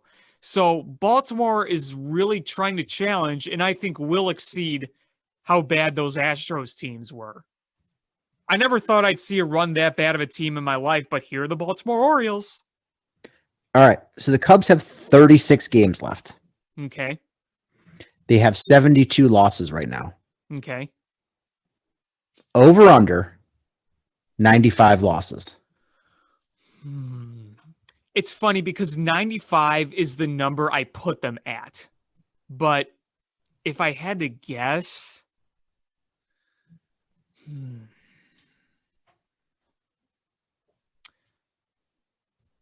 so they're at what? 72 losses, you said? 72. So that would mean... And they have 36 games left. Yeah. So basically they have 52 wins, right? Yes. Or is it 53? 54. They're 54 and 72. Oh, 54. Okay. So to lose 100 games, they got to lose they have to win 62 or less. So that means see, here's the thing. I want to put over. I really do. I think this team is that bad. I really do. If they lose 2 out of every 3 games for the rest of the season, that puts them at 96 losses. Yeah, and I mean, it's like, I wouldn't put it past them, but the thing is, I know they have 2 series with the Pirates left. At the same time, though, the Pirates, even when the team wasn't sold off, was kind of a thorn in their side. The Cubs beat them more often than not, but they were a thorn in their side. I'm going 96 losses for the Cubs. Yeah, I mean, again, 95 was right where I was at, but I could definitely see it being over. I'm not sure they'll quite reach 100. I'm not saying it's impossible. They might, but I think they'll fall just a few shy of 100. Because what? To get to 100 losses at this point, you'd have to win only, 8 more games? To do what? To get 100. How many wins are they at right now? 54? They're at 54 and 72. Okay, 54 wins. Okay. So, 472. So 6 more would get you to... Math is hard, right? So that would get you to 60 wins. 6 more would get you to 60 wins. And then you would need 2 more. So 8 more wins, 8 wins or less would get you to 100 losses. If you go through all 162 games. Knock on wood, in this world, you never know. Yeah, they would have to go 8 and 28 to lose 100 games. Right, yeah. They're bad. I don't know if they're that bad. They might be. They're pretty bad. They might. I mean, that's not out of, I mean, it's, I would say they probably win 10, 11 more games, maybe 12. But I don't know. I mean, it's in the realm of possibility. I mean, right now they are, let's see, they are actually losing at a clip to lose 100 games. Like, they're on pace to do it. Yeah, I mean, they're definitely on pace. I feel like I always account for being in a baseball season, that fluky spot where you win 3 of 4 or 4 of 6, I mean, even the 2012 Cubs had stretches where they played good baseball, it's really hard for me to account for baseball not being baseball, and the other thing too is looking exactly at who they're playing on their schedule, because I know they got a few games left with the Cardinals and the Brewers, if I'm not mistaken. And then you got to play the White Sox again. You have one more series against the Reds. And the Reds right now are the second wild card. I don't know if you knew that. I didn't. But they won like 7 of the last 10. They've been hot, and the Padres have completely fallen apart. Yeah, they really have. Their pitching has gotten all hurt. They tried to pick up Arrieta, and shocking to no one, he was terrible. He was terrible. You want to hear something crazy? What was that? So the Pirates have the second worst run differential in baseball right now. Mm-hmm. Minus 189. E. Can you guess who the worst is and what that is? Keep in mind, second worst is Pittsburgh at minus 189. I'm going to guess either Baltimore or Arizona. It is Baltimore. Okay. Can you guess what their run differential is? Is it around 200, minus 200? Minus 233. Holy shit. Like, how is that possible? Good Lord. Holy hell. That is bad. Oh my God. Hey, you want to know another fact about the Cubs? Sure. Let me just double check this really quick.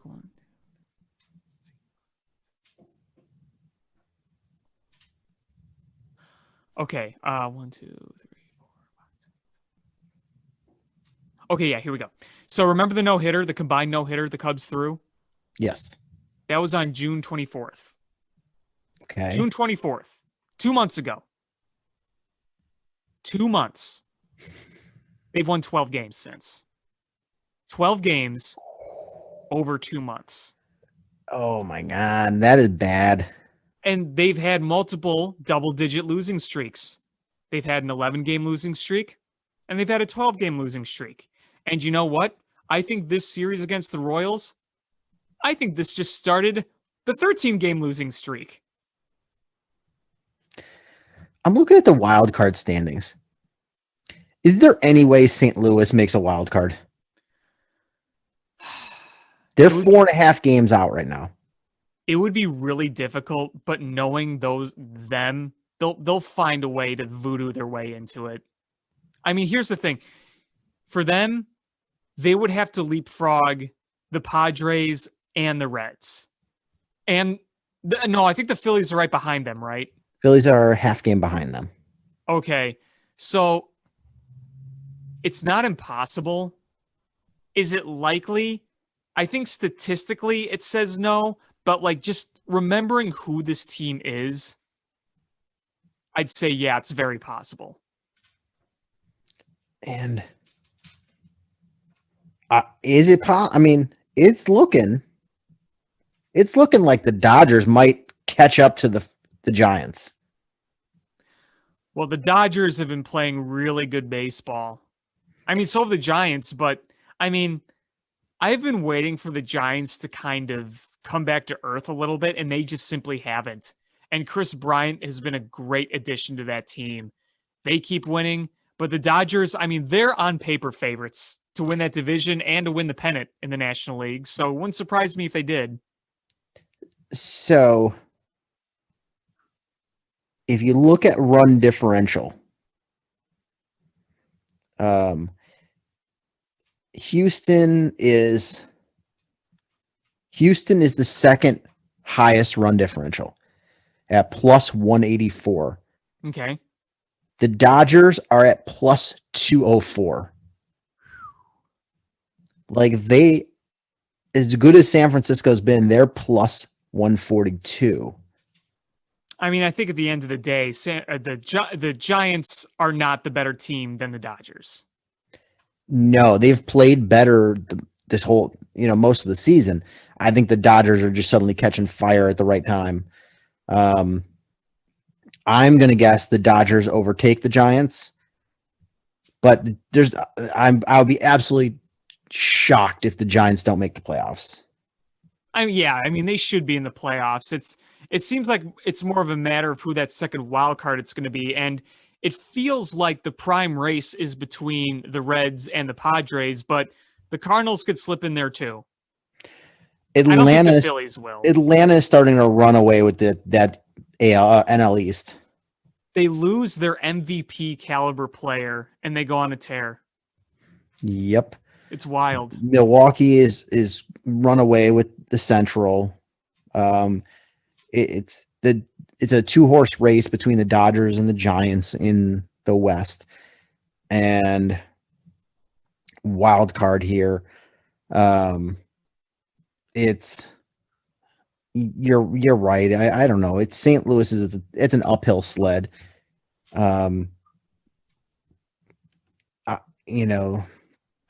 Cincinnati, it's going to be Giants and Dodgers. Both of those teams are making the playoffs. One will win the division. One will get the wild card, and then I think it's a race between Cincinnati and San Diego. Yeah, it's kind of the same thing with Cincinnati last year. You got off to a really blah start. It looked like, okay, here's another wasted season. And then towards the end of the season, they catch fire at the right time. But you know what? Who knows? You know what's crazy, though? Too. You know what the Dodgers' record is against teams with better than a 500 record? What was that? 32-22. That's really good. Remember when the Cubs swept them? They're actually like a 500. They're actually a 500 team against sub 500 teams, and then they dominate the good teams. Well, I guess it's better that way than the other way. I don't know. And come the playoffs, yeah. The Dodgers are a sub 500 team against better than 500 teams.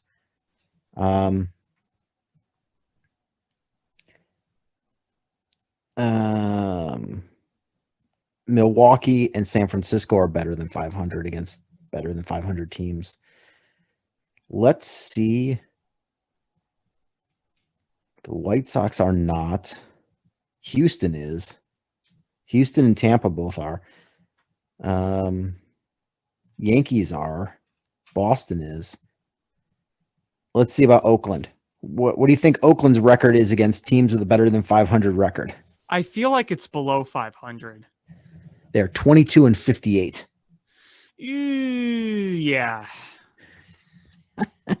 I mean, they lost 3 or 4 to the Sox this past week, so.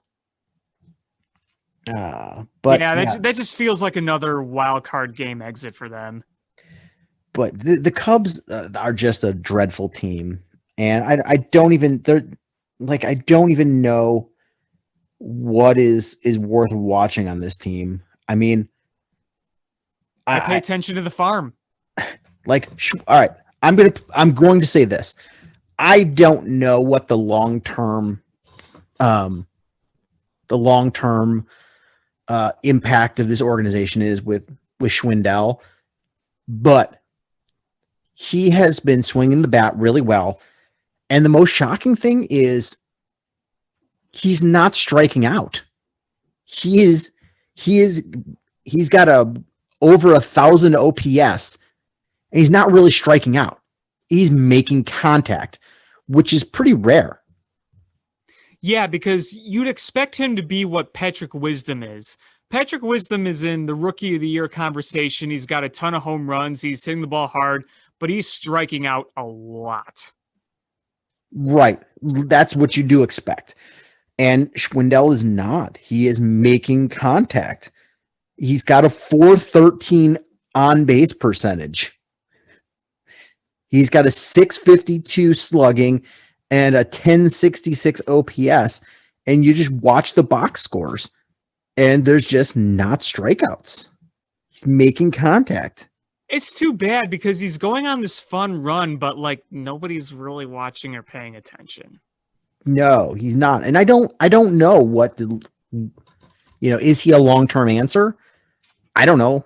Probably not. I mean, the way they picked him up, probably not. But that would sure be nice if he was.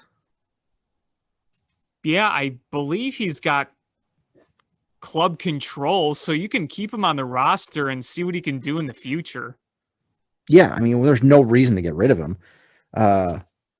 Same thing with Patrick Wisdom. You kind of approach that the same way. I think with Patrick Wisdom is while you see a lot of the production that he brings, you see a lot of those holes too.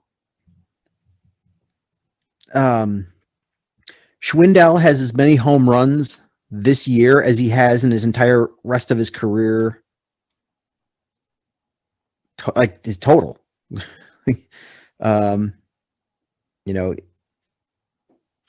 He was abysmal prior to this run, and he's just playing really well. He seems to be having fun too. Like he's enjoying the ride, even though the team is terrible. Yeah, so good for him. It's funny is he didn't play last year. His 2019 BABIP was a 77. Like 077? 077. Oh boy. This year it's 348. Yeah, quite the difference. Quite the difference. It's just he's I don't know. I don't know where he's 29 years old. That's old to be breaking into a major league roster for being, good. But Jake Arrieta was a late bloomer. And so who's to say? I mean, you don't have a ton in the farm system as far as first basemen go. What's the harm of keeping him? You've got him under team control. Right, exactly. I mean, if it is something he finally figured out the holes in his swing or whatever the case may be, then better late than never. Yeah, absolutely. I mean, right now, you got to find out what you got. I mean, that's really the biggest goal here. You're trying to see what you got in Wisdom and Schwindel, what you got in what's it, Michael Hermosillo, who just came up. He was tearing it up in AAA. You're seeing what Manuel Rodriguez can give you as a reliever. He throws really hard. You're trying to make things work. You've seen some good. You've seen some things you need to work on.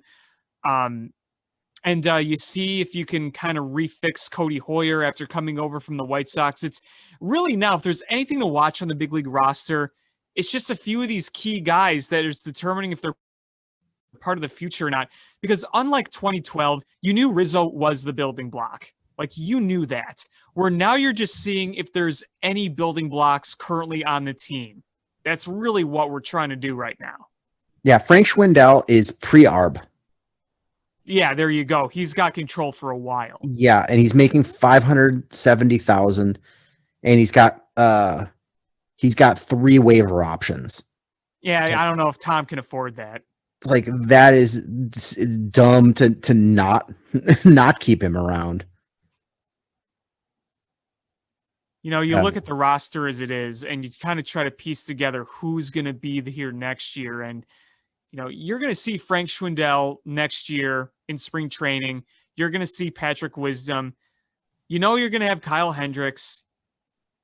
We'll Do you know that? I think so. I mean, you need somebody to pitch. I don't know. Have you seen the rest of the roster? I mean, think about it. You look at the pitching and you look at who's on the roster now, it's going to be there next year in terms of starters. You think, okay, Kyle Hendricks, hopefully you get Adbert Alzolay healthy again, though his future as a starter, I think, is a little unknown, but against maybe my better judgment, I'm willing to give him one more shot next year. I don't know when he's going to come back this year, if he will at all. I think that's kind of, I don't really know the severity of his injury. So I think the stuff is too good for him to fail. And I feel like he's been trying to experiment with a lot of this stuff. So it feels like the kind of inflated ERAs you'd see from a young pitcher in AAA, even though you expect a lot better from him. you see good things. It's just when he gives up the home runs to the left-handed batters constantly, it's maddening, but you see promise in the stuff. So you have that. Maybe Justin Steele is in there, but I mean, you need a trusted veteran to at least slot into that rotation. And Kyle Hendricks is the only one you're going to have right now before you sign anybody or trade for anybody. What's crazy is you just look at Spot Track for the Cubs for 2022, and they have 3 guys with a salary. $4. So Hayward, 22 million. Well, and he's got a signing bonus. So his adjusted salary is 24.5 million. Kyle Hendricks is 14. David Bodie is 2.51 million. Everybody else is either pre-arbitration or arbitration. My word. So This is my wet dream. Alcantara is pre-arb. Alzolay is pre-arb. Contreras is arbitration year 3. Happ is arbitration year 2. And don't be shocked if they just jettison Ian Happ like they did with Kyle Schwarber. Don't be shocked. Do you think they jettison him or they tender him? And I think he's got an option left, maybe 2. You think that maybe they just try the old give him a contract and try to work things out in triple? I mean, we've gone through this multiple times with Happ, and I really don't know if they're going to able to be squeeze anything out. But it wouldn't totally shock me if maybe they tried something like that. I don't know. I wouldn't be shocked if they jettisoned him either. Ian Happ has 2 options left. Okay. Bodie has 2. Rowan Wick has 1. Wisdom has 3. Justin Steele has 1. Keegan Thompson has 3. Cody Hoyer has 3. Frank Schwindel has 3. So they are going to have no payroll next year. If they could somehow magically cast off Jason Hayward, which they can't. No. Just imagine, like, if Jason Hayward was like, you know what, I'm hanging up the cleats, retiring, this team would just have no payroll. No, they wouldn't. But yeah, I mean, you're gonna be stuck with that Jason Hayward contract, and I'm beyond the money at this point. I really am.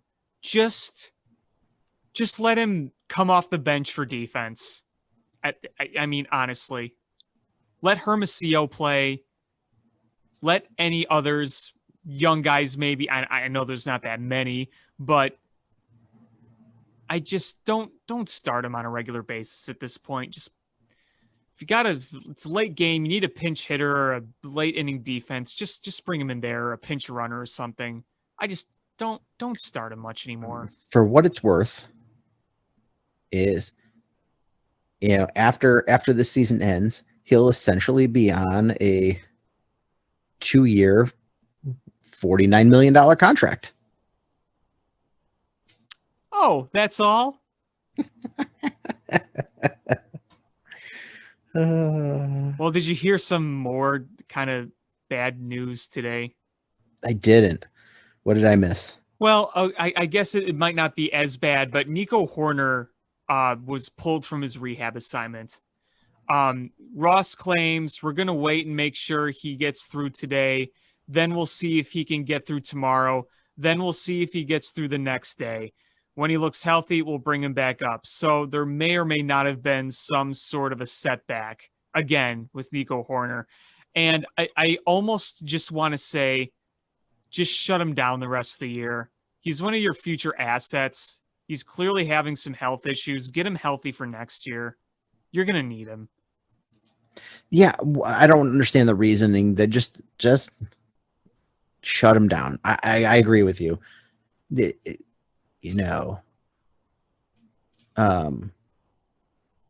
He's had injuries all season. Just shut him down.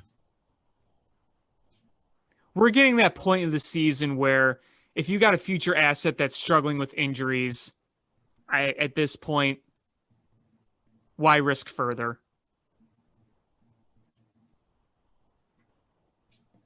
I'm reading about the Cubs almost traded Chris Bryant to the Mets. Yeah, I saw that. I didn't really read it in for detail, but a prospect they regarded even more highly and a major leaguer under multi-year team control. But the Jacob DeGrom's injury setback on deadline day made them wary of making an all-in move. wonder what they could have gotten. According to MLB trade rumors, it's probably safe to guess that one of Francisco Alvarez, Brett Beatty, Ronnie Mauricio, Matthew Allen, or JT Ginn was the blue chip prospect in question, unless the Cubs were intrigued by someone outside the upper tier of the Mets ranking system. Wonder who the major league player was. Did they say anything about that? They don't. I mean, it probably, I mean, it's obviously not going to be Francisco Lindor or anything, but I'm just curious to see who it was, or probably wasn't Pete Alonso. No, it's definitely not Pete Alonso. Not one of their core pieces. I just wonder who it was. Yeah, I don't know. I guess I can take guesses here.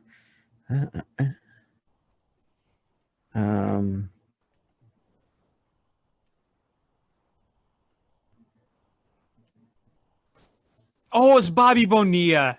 Totally, right? Would you trade Bobby Bonilla's contract for Jason Hayward's? Maybe. How amazing would that be of a trade? That would be one of the funniest things ever. Like, wouldn't that be great? Oh, by the way, the guy was Bobby Bonilla. Let's see. Out of people that are under team control for multiple years, Dominic Smith, JD Davis, Miguel Castro, Patrick Mazeika, Travis Blankenhorn, and Chance Sisco. I don't have their stats in front of me, so I can't really say, but I wonder if Dominic Smith was in the conversation. Yeah, I mean he's in ARB 1, so he would have multiple years of team control. That is a possibility. Yeah, he's got some pop in his bat, so you know that's just a guess. Nick Smith. I mean, I know the point is moot now, but it'd be interesting to see, because there are so many rumored talks among teams. I wondered what some of these offers were, especially when it felt like, at least according to what I heard, that the Kimbrel deal from the White Sox was the best offer they got. So I'm thinking, what the hell did the other teams try to offer? I mean, you know, sometimes you look at it and because it's not like it's a cash offer where it's easy that they're on the same ranking scale. So if you offered 10 million versus somebody else 12, you can clearly see which is the better offer. But when you're trading prospects, that's a lot tougher to evaluate, because you're like, well, I mean, you're taking a guess on these players that they're offering and guessing what the value of them is going to be in the future compared to another team's players package that they're offering. It's hard. I mean, because it could be, you know, if you somehow magically had what the offers were and you went 5 years down the road, you know, you could be like, oh man, this team offered something stupid, because there's like, you know, they offered 3 players and, you know, it's 2 all-stars and a serviceable player, but they didn't look like much at the time. Versus you're like, all right, well, they got Hoyer and Madrigal, and you're like, that seems like on paper now, two guys that absolutely 100% will contribute, but maybe they hit ceilings that are fairly low. I don't know. It's tough to evaluate.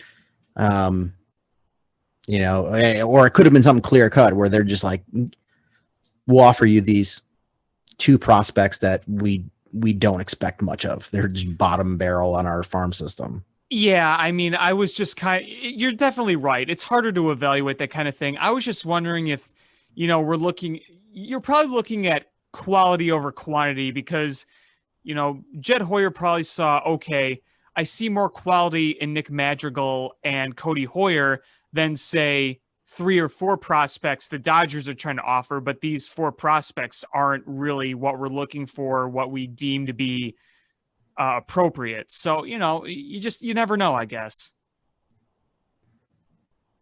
Yeah. So, what we've learned here are the Cubs are hot doo-doo. Yeah. Right now they are. And gonna be tough to try to fight through the rest of the season, but do what I do. Pay attention to the prospects. I hate having to go back and be like, oh, what's the farm system look like? Because, we don't have, it was at least easier to watch when you're like, oh, we have a Chris Bryant that we're like, that's a guy right there. Right now, the guy is Brennan Davis. And you just hope that more of these younger prospects kind of grow into the Brennan Davis where you watch the guy. I mean, it's kind of what I said a few weeks ago. My main concern is, yeah, you got a deep farm system, but you don't have those bona fide superstars that you're building around. We had that since we got Anthony Rizzo, and then you had Chris Bryant, then you had Kyle Schwarber, and you had Javier Baez all those years. Yeah. A lot of unknowns right now because I did an article for Cubby's Crib and the top 10 prospects listed by MLB.com, and MLB.com's rankings are a little different than others like Fangraphs or Baseball America, but the average age of the top prospects for the Cubs by MLB.com is 19.9 years old. Yeah. But I want to talk quickly about the White Sox before we wrap this up. Absolutely. We started the week off really well with taking 3 of 4 from Oakland, which Oakland is if the playoffs were to start today, they would be a playoff team. They would be a wild card team. Mm-hmm. So that's the good. But these last 3 games against Tampa, oof, they match up really well against you. Well, I mean, you won the first game, luckily, but you had a really weird decision by Tony La Russa with Craig Kimbrell, and I don't know, that whole thing seemed weird. It was nice that you had Tim Anderson to drive in all those runs and help you win the game, but then, the last 2 games, Dallas Keuchel didn't look great again. I know there was some flukiness in there, but, with Dallas Keuchel, it wasn't just he didn't look good. He looked bad. Yeah, and I mean, he doesn't miss a lot of bats. And you remember a few weeks ago when Big Dave was in about him making the postseason rotation? I'm actually starting to agree with him. He just has not looked good at all. That was me. He said Dallas Keuchel. I don't know if I put him in. I put a Dylan Ceason. Well, that's what I'm saying. I agreed with you a few weeks ago. Now I'm thinking differently. Dallas Keuchel is not pitching well. And Tampa really teed off. And then, I mean, they teed off on you today big time, but that's Reynaldo Lopez pitching who, I want to like Reynaldo Lopez. It's just, you're not matching the performance.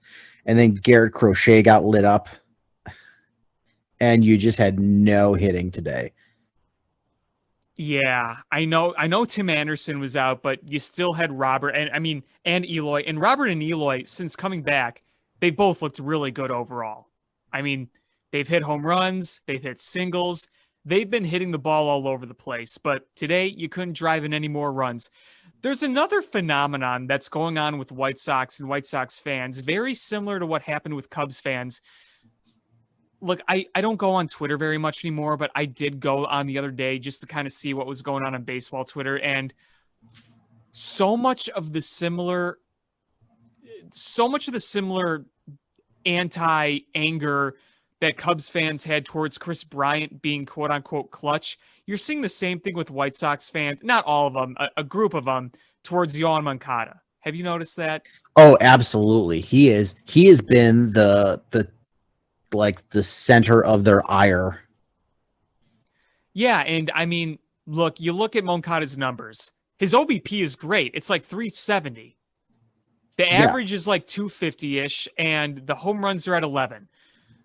Do I agree that his power is disappointing? Yeah, because I think he's capable of a lot better. But you actually look at his production numbers with guys on, they're much better than I think what people make it out to be.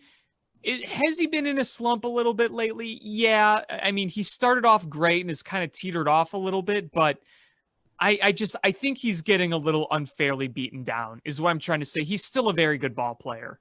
He is. But he is a different guy pre-COVID, post-COVID. Which it's hard to get mad about that. And you just hope he keeps building up more and more as time goes on. And you hope that the power comes back. I mean, it's hard to blame a guy if he physically can't do it because of an illness. Yeah, I mean, he's long since recovered. It just, I mean, from the illness. And I don't know. I've not talked to him, but I'm just remarking the timing. It could be just coincidental, or it could be that his body just hasn't recovered from, having COVID, and he doesn't have the power that he once had. I mean, you're right. The on base is pretty good at 371, but the OPS is 768. Like, his slugging is 397. He's not hitting power.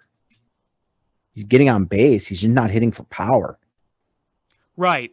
Yeah. Like I said, the OBP is great. And we knew last year, I mean, he was saying that he was struggling with the post-COVID symptoms. And, we understand it.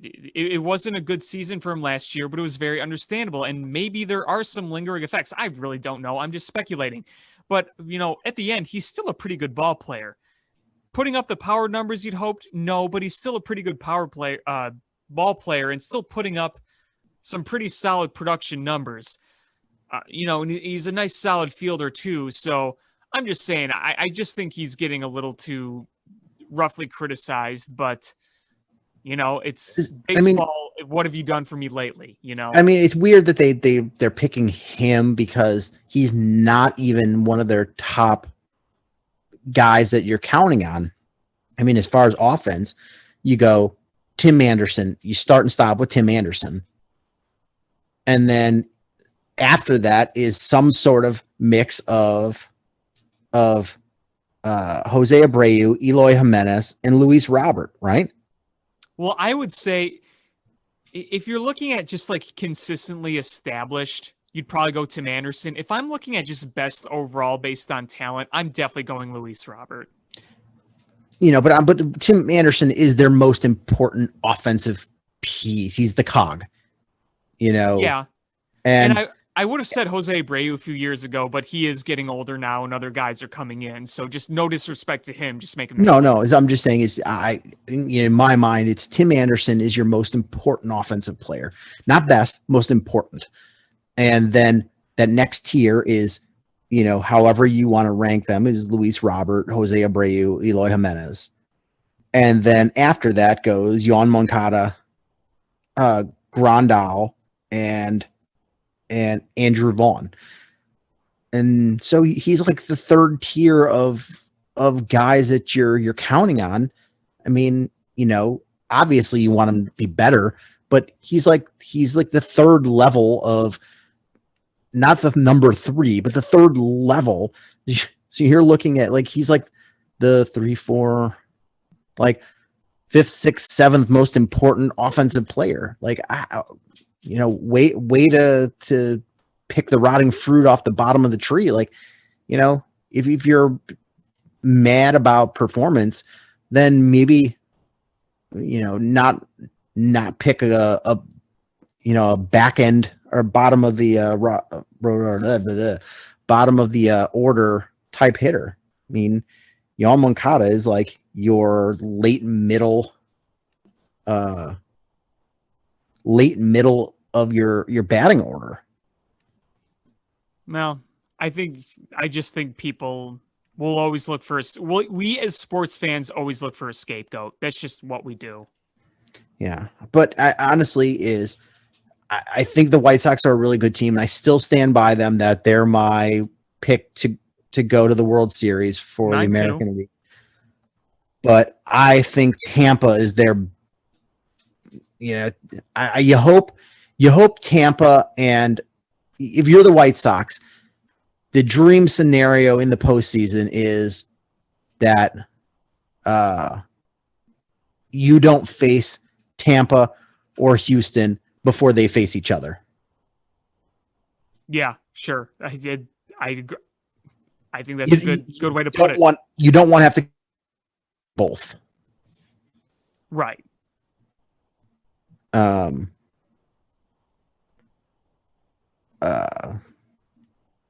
It's those two teams are your roadblocks.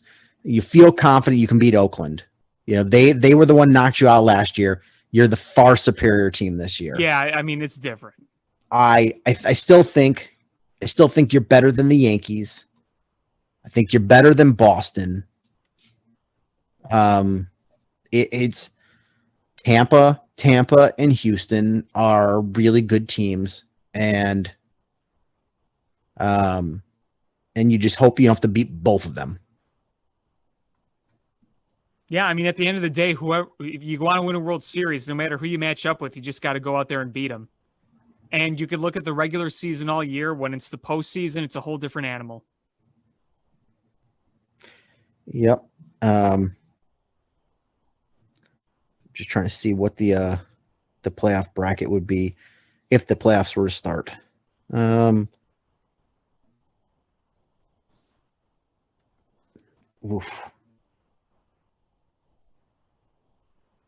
Let's see. It's looking like you might have to.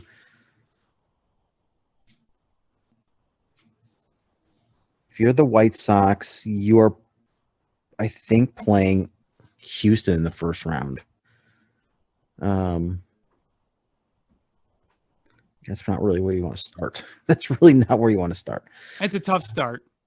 6-16.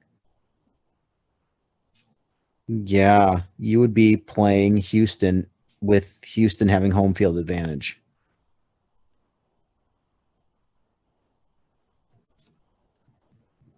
Huh. Houston has a better record? Yep. By a game and a half. Huh. I honestly did not know that. Yeah, and then your wild card game right now would be Boston and Oakland are tied for that last spot. Man, the networks would lose their mind if the AL wild card game was the Yankees and Red Sox. Oh God, could you imagine one game take all between those two? ESPN would be frothing at the mouth. Oh yeah, they'd be frothing in other areas too. not to be graphic. Not to be graphic. Yeah, I don't know. I mean, you gotta beat the best to be the best. Yeah, at the end of the day, that's what you gotta do. You just. I would rather see the Yankees or the Red Sox beat Tampa than have to face Tampa. That Tampa team's really good. They find ways, man. They've had how many pitchers on the IL, and they still find ways to win. It's pretty impressive. And like the anti-Padres. Yeah, and like it's crazy because it's like there's not a lot of household names on the Rays. When I was a kid, when they first started getting good, Evan Longoria was one of the faces of the game. Carl Crawford was a big name. James Shields. What's his nuts? Who's on the Dodgers now? David Price. Like they had, You just called him what's his nuts. Ever since you said it that one time, I just love using that phrase. But I mean, yeah, David Price, James Shields when he was good, Evan Longoria when he was an all-star, Carl Crawford when he was a great hitter. I mean, you had some really good Rays teams, but you at least knew who the hell they were. It's like this Rays team, they keep winning with guys that aren't exactly household names. You could argue one of their household names is their prospect, Wander Franco. But that's because he was, the number one prospect in baseball for the past year or so. Yeah. And the White Sox have been without a couple of games now with Tim Anderson. And as much as I don't like Tony La Russa, he did have a funny quote about him. When they were asking about Tim Anderson not playing, he said his legs are still barking. Nah. That is such an old man thing. We don't want to push him. If it was October, he'd be in there. His legs are still barking. Legs are still barking. But I even with losing 2-3 and barely winning the one game against Tampa, I'm not wavering on my love for the White Sox. It's going to be an interesting series coming up. You've got the Blue Jays. And the Blue Jays they're a team that I think is really good. They're just in a buzzsaw of a division, man. Yeah, you got to deal with the Yankees, the Red Sox, and the Rays. Yeah. And they're a team at 64-58. So they're not a bad team. No, and they have one of the most exciting young players in the game in Vladdy Jr. I know. I'm really excited to watch him. And he's a monster. And you get Lance Lynn tomorrow, so you're probably expecting a good pitching performance there. Because he's probably the favorite to win the Cy Young, right? He's got to be. He's got to be up. He's got to be top 3.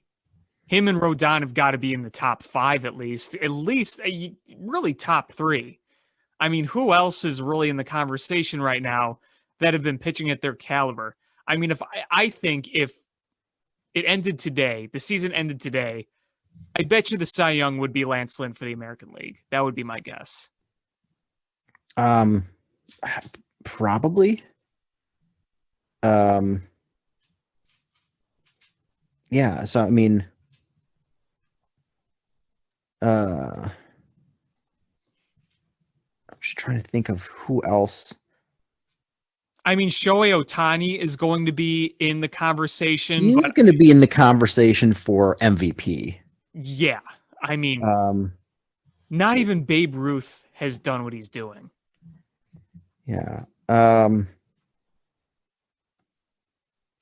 Well, let's look. American League. I'm looking at American League. Lance Lynn, Garrett Cole, Carlos Rodon, and then, but if you're looking at the betting odds, it's pretty much Lance Lynn and Garrett Cole, and then a big drop, Carlos Rodon, and then a big drop, Robbie Ray, and then a big drop, Shohei Ohtani, another big drop, Chris Bassett, and then another big drop, Lance McCullers Jr.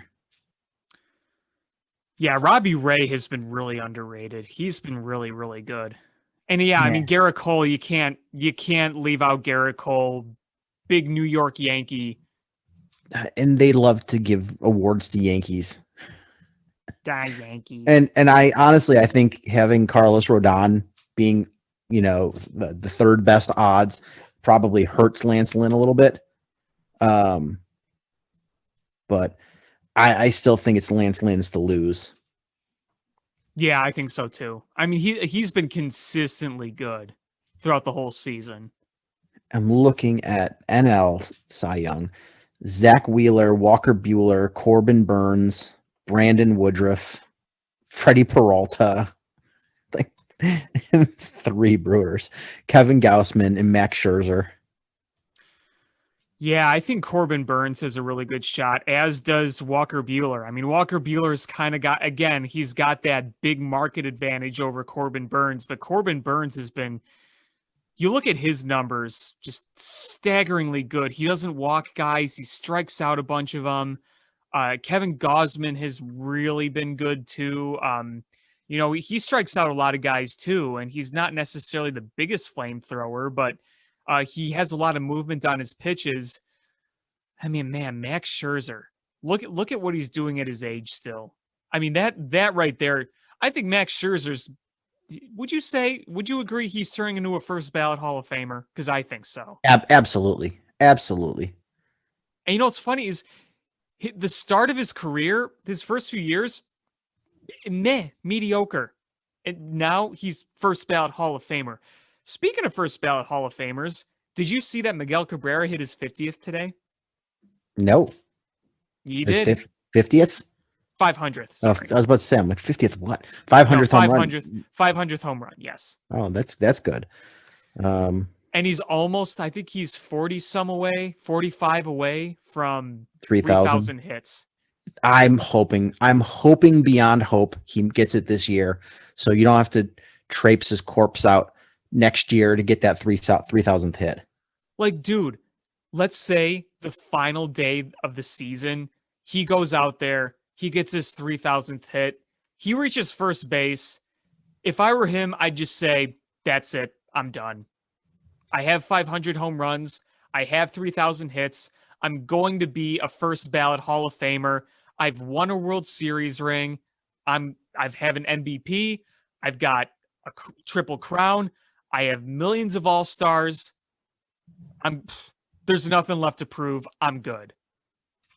If I were him, that's what I'd do. Yeah, so he's going to hit 1,500 runs in his career this year. That's also impressive. And where's like, just if you're a baseball fan and you haven't done it in a while, go look at Miguel Cabrera's stats because they're just eye-popping. They are truly eye-popping. I mean, this guy, he's been to the plate, not just at bats, plate appearances, almost 11,000 times, and he's batting over 300. Yeah, let's see. How many hits does he have so far this year? This year, he has 88. Yeah, he's not going to get 3,000 hit this year. Probably not, unless he goes on a tear. But yeah, you're probably right. Yeah, we talked about it before. I think it was a long shot that he would have gotten.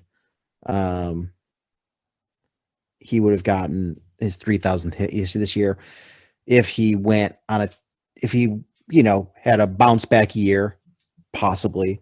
If this is the Cabrera of old, sure, but yeah, I mean, this year he's batting 246, 312, 375. Wait, because Fangraphs doesn't have today in. What did he do today? 1 hit, so he needs 45 more hits. Yeah. So let's see. He's getting like 4 at-bats a game. How many games do they have left? MLB standings. Where are the Tigers at on here? Well, you got almost 90 hits. He's got almost 90 hits in 98 games. I just don't think he's going to quite get there. But who knows? Who knows? He's on pace to have 35 hits, and he needs 45. Yeah, he might just miss that mark. Hopefully, I don't know, man. If I was a pitcher, I was facing him, and I was out of it already. I'd be like, you know what? I'm getting this guy 3,000 hits, and I'm just tear. And I am just throwing him a 75-mile-an-hour pitch down the middle of the pipe. Like, crank it out. Crank it out. Hit it. Please. But here's the nice thing about Cabrera. He's got the 500th home run locked in. He doesn't have to worry about swinging and uppercutting for the fences now. He could just go out there and put a nice smooth stroke and just try to poke the ball and put it in play. Yeah, so he's got 36 games left this season. Yeah, I think it'd be pretty difficult to get to 3,000 this year. He's not that far off the pace. Depending on how many, if he plays every day, he's going to be close. If he misses games, he's not going to be that close. But if he gets 4 at bats a game, let's see, 16 minus. He's got 36 games left. So if he gets 4 at bats a game and he's still batting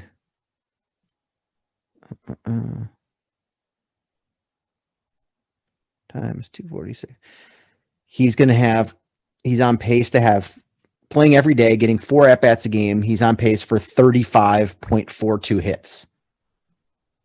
If he has 5 at bats a game, he is on pace to do it. I just don't know if he's going to get that much.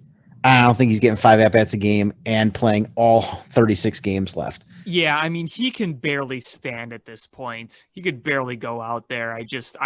It's really difficult to do. It would be awesome, though. I would love it. The sucky thing is the Tigers are talking about buying him out of his contract. I just want to see him get the 3,000 hit. Well, I mean, if he gets bought out, maybe he goes somewhere else and finishes it up, one more year next year. Who is going to sign Miguel Cabrera for that one season, knowing that he's terrible? I mean, Hoyer's ears prick up. Well, you know what the crazy thing is? You're like, all right, he's terrible, but he's batting 246 which is not that bad. No. With 310 on base and a 692 OPS, not that great, but it's not. There's worse people out there. Idea. Go back to his roots. Go back to the Marlins. Marlins re-sign him and just use it as a way to say, hey, having Miguel Cabrera try to chase history, it'll get some asses in the seats. Huh? If the Tigers buy him out, maybe, but there's no. The Marlins don't have a DH. Can he play anywhere? No, but the NL might get one. Maybe. If the NL gets one, I mean, I know logically no one's really going to go out and sign the rotting corpse of Miguel Cabrera. Maybe if they try to buy him out, he goes in with, let me start the season. When I get my 3,000th hit, I'll just retire and you won't have to buy me out. That does not sound like an awful idea. Honestly, I like that idea. I think that's what works out best for everybody. He's got, that dude has so much. How much money has he made in his career so far? A lot. Let's see, Miguel Cabrera.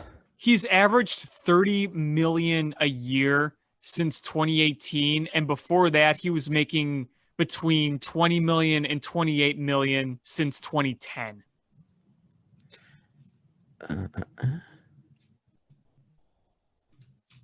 And factor in all the sponsorships and all the endorsements and all that good stuff. It's a lot of money. It is just up to this point, not including, his contract is $32 million next year, $32 million the year after, and then $8 million the year after that. But including 2021, his career baseball salary earnings are $321 million. I think he's financially okay. Just a hunch. He made $30 million this year. Good for him, man. Honestly, good for him. Goodness.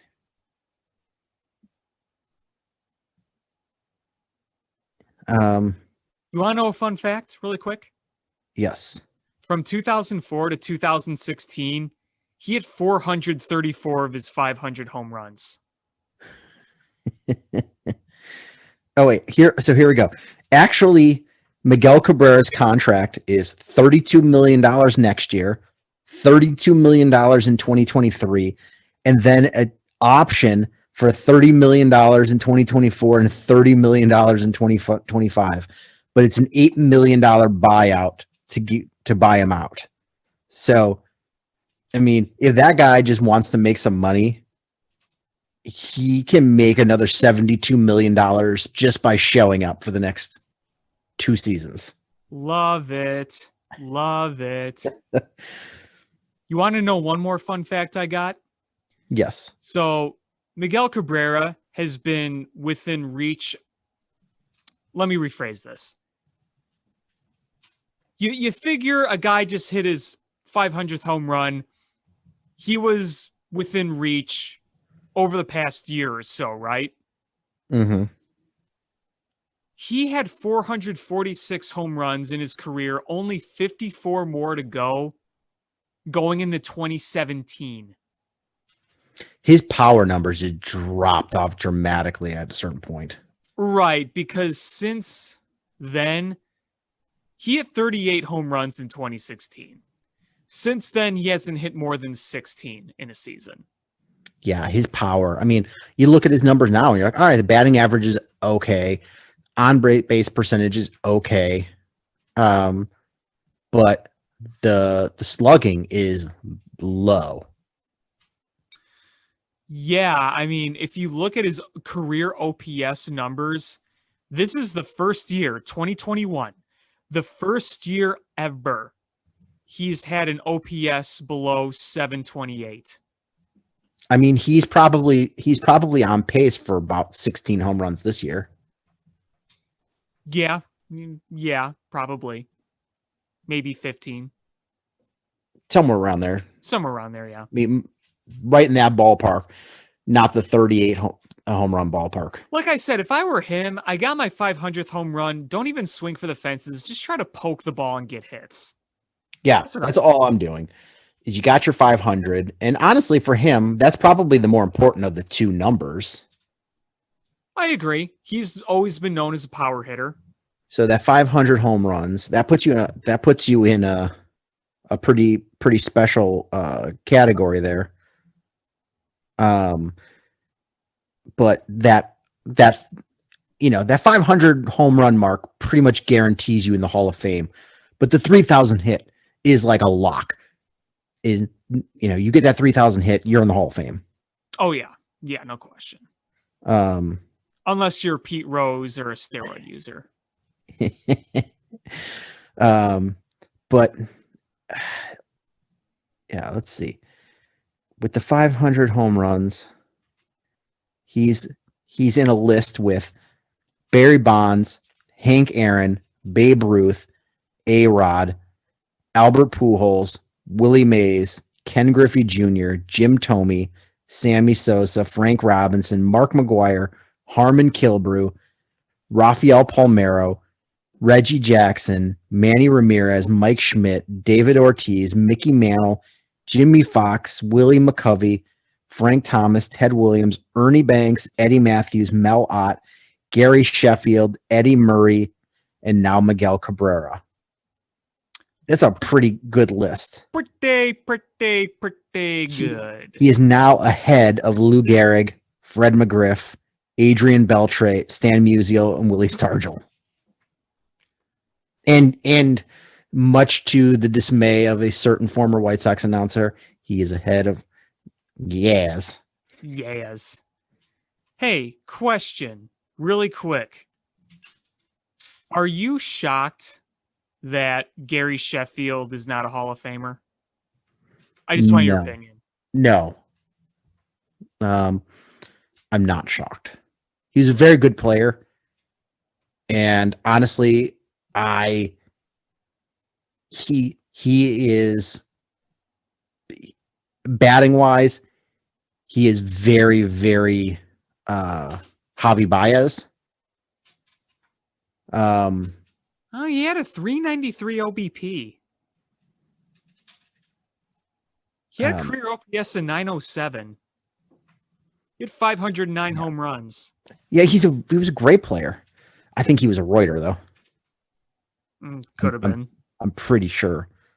That stance, though, man. Remember that stance? Yep, I remember. Toggle? You may not remember this. When he came up, he had his initials in gold embedded in his two front teeth. When he came up with the Brewers? Yep. Really? That I did not know. Yep. I have the baseball card somewhere. You could see it, the GS in his teeth. Isn't that something? Yeah, let me see if I can find Gary Sheffield. He never struck out more than like 79. No, 83. He never struck out 100 plus times. He walked a lot. 2,689 hits, 292, 393, 514, 907 OPS, 509 home runs. I don't know. I feel like there are other guys in the Hall of Fame that have done less. Let's see. Where? And he came up as like a teenager, like 19. Yeah, I remember him coming up. But yeah, he had his initials in he had his initials inlaid in gold in his front teeth, and he bought a gold Mercedes. Love it. And yeah, there's a baseball card. You can see it in his teeth. Brewers, Gary Sheffield, the future star. That's awesome. That's awesome. Let's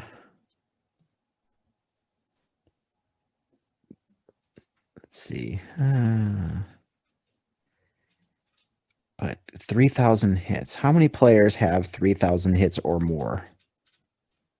32. Out of how many players that have played? And do you know how many of them are not in the Hall of Fame? No. I'm going to guess, just accounting for steroids and Pete Rose, like, I don't know, 4? Maybe way more. I just don't know.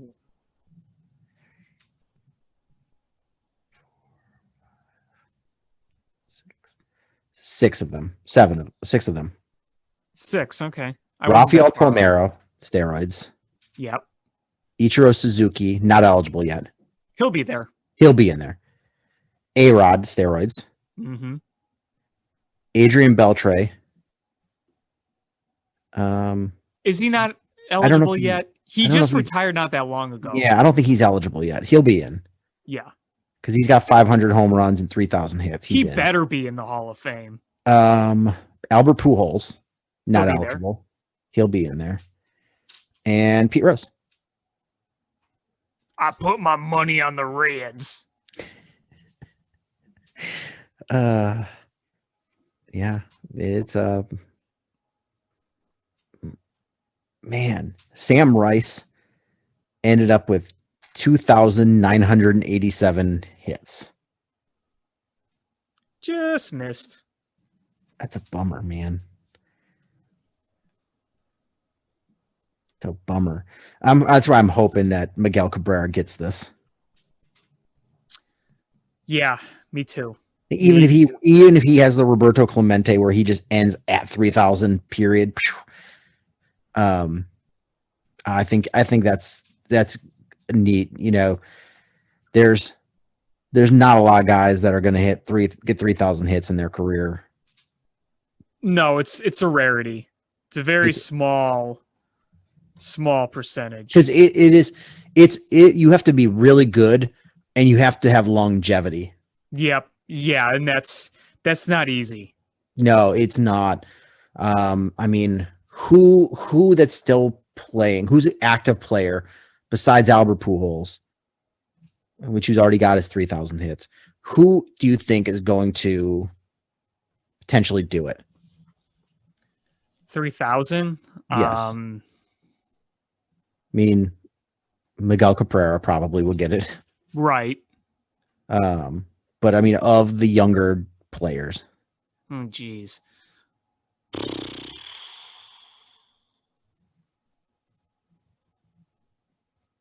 I mean, you can look at a number of superstars. It's just really hard to get 3,000 hits, especially if, I mean, like, you look at the talent of Fernando Tatis and you look at, Vlad Jr., but like, those are sluggers. Like, those are pure sluggers. So I'm not sure they will. That's a really good question. I don't know if I can answer that. Like a Juan Soto? I don't think he's going to play long enough. The other problem is we've shifted in the game where batting average and just getting a lot of hits isn't what the game really is anymore. You don't have as many slappy hitters. Not saying that a lot of these guys, Albert Pujols certainly isn't a slappy hitter, neither is Miguel Cabrera.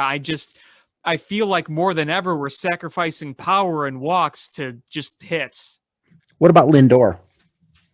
I was just thinking of him, maybe. Xander Bogaerts? I don't know about Xander Bogaerts. Mookie Betts? Oh, maybe. Bryce Harper? No. Bryce Harper is on pace. He started young, which is good in his favor. That's true. I just don't know how long. It's not like he's injury prone. How long is he going to play? I don't know. Manny Machado is on pace. Really? Mike Trout is on pace. Oh, Mike Trout. I think he'll get it. Why not? Wow. If he doesn't, it's going to be injuries. Yeah. Why didn't I even say Mike Trout? Stupid. What about Jose Altuve? Oh, that could be. He's the put it in play guy. Trash can or no trash can?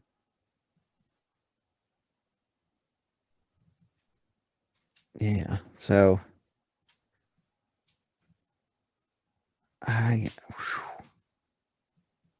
it's hard to say because, like you said, you can look at all the talent in the world, but you got to be playing for 17, 18 plus years for the most part.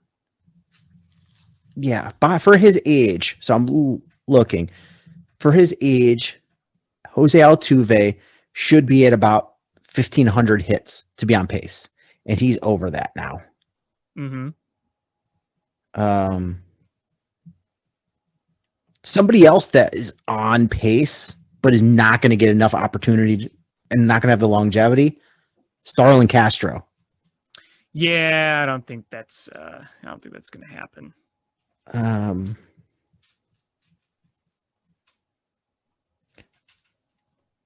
Yeah, there's not a lot of guys that.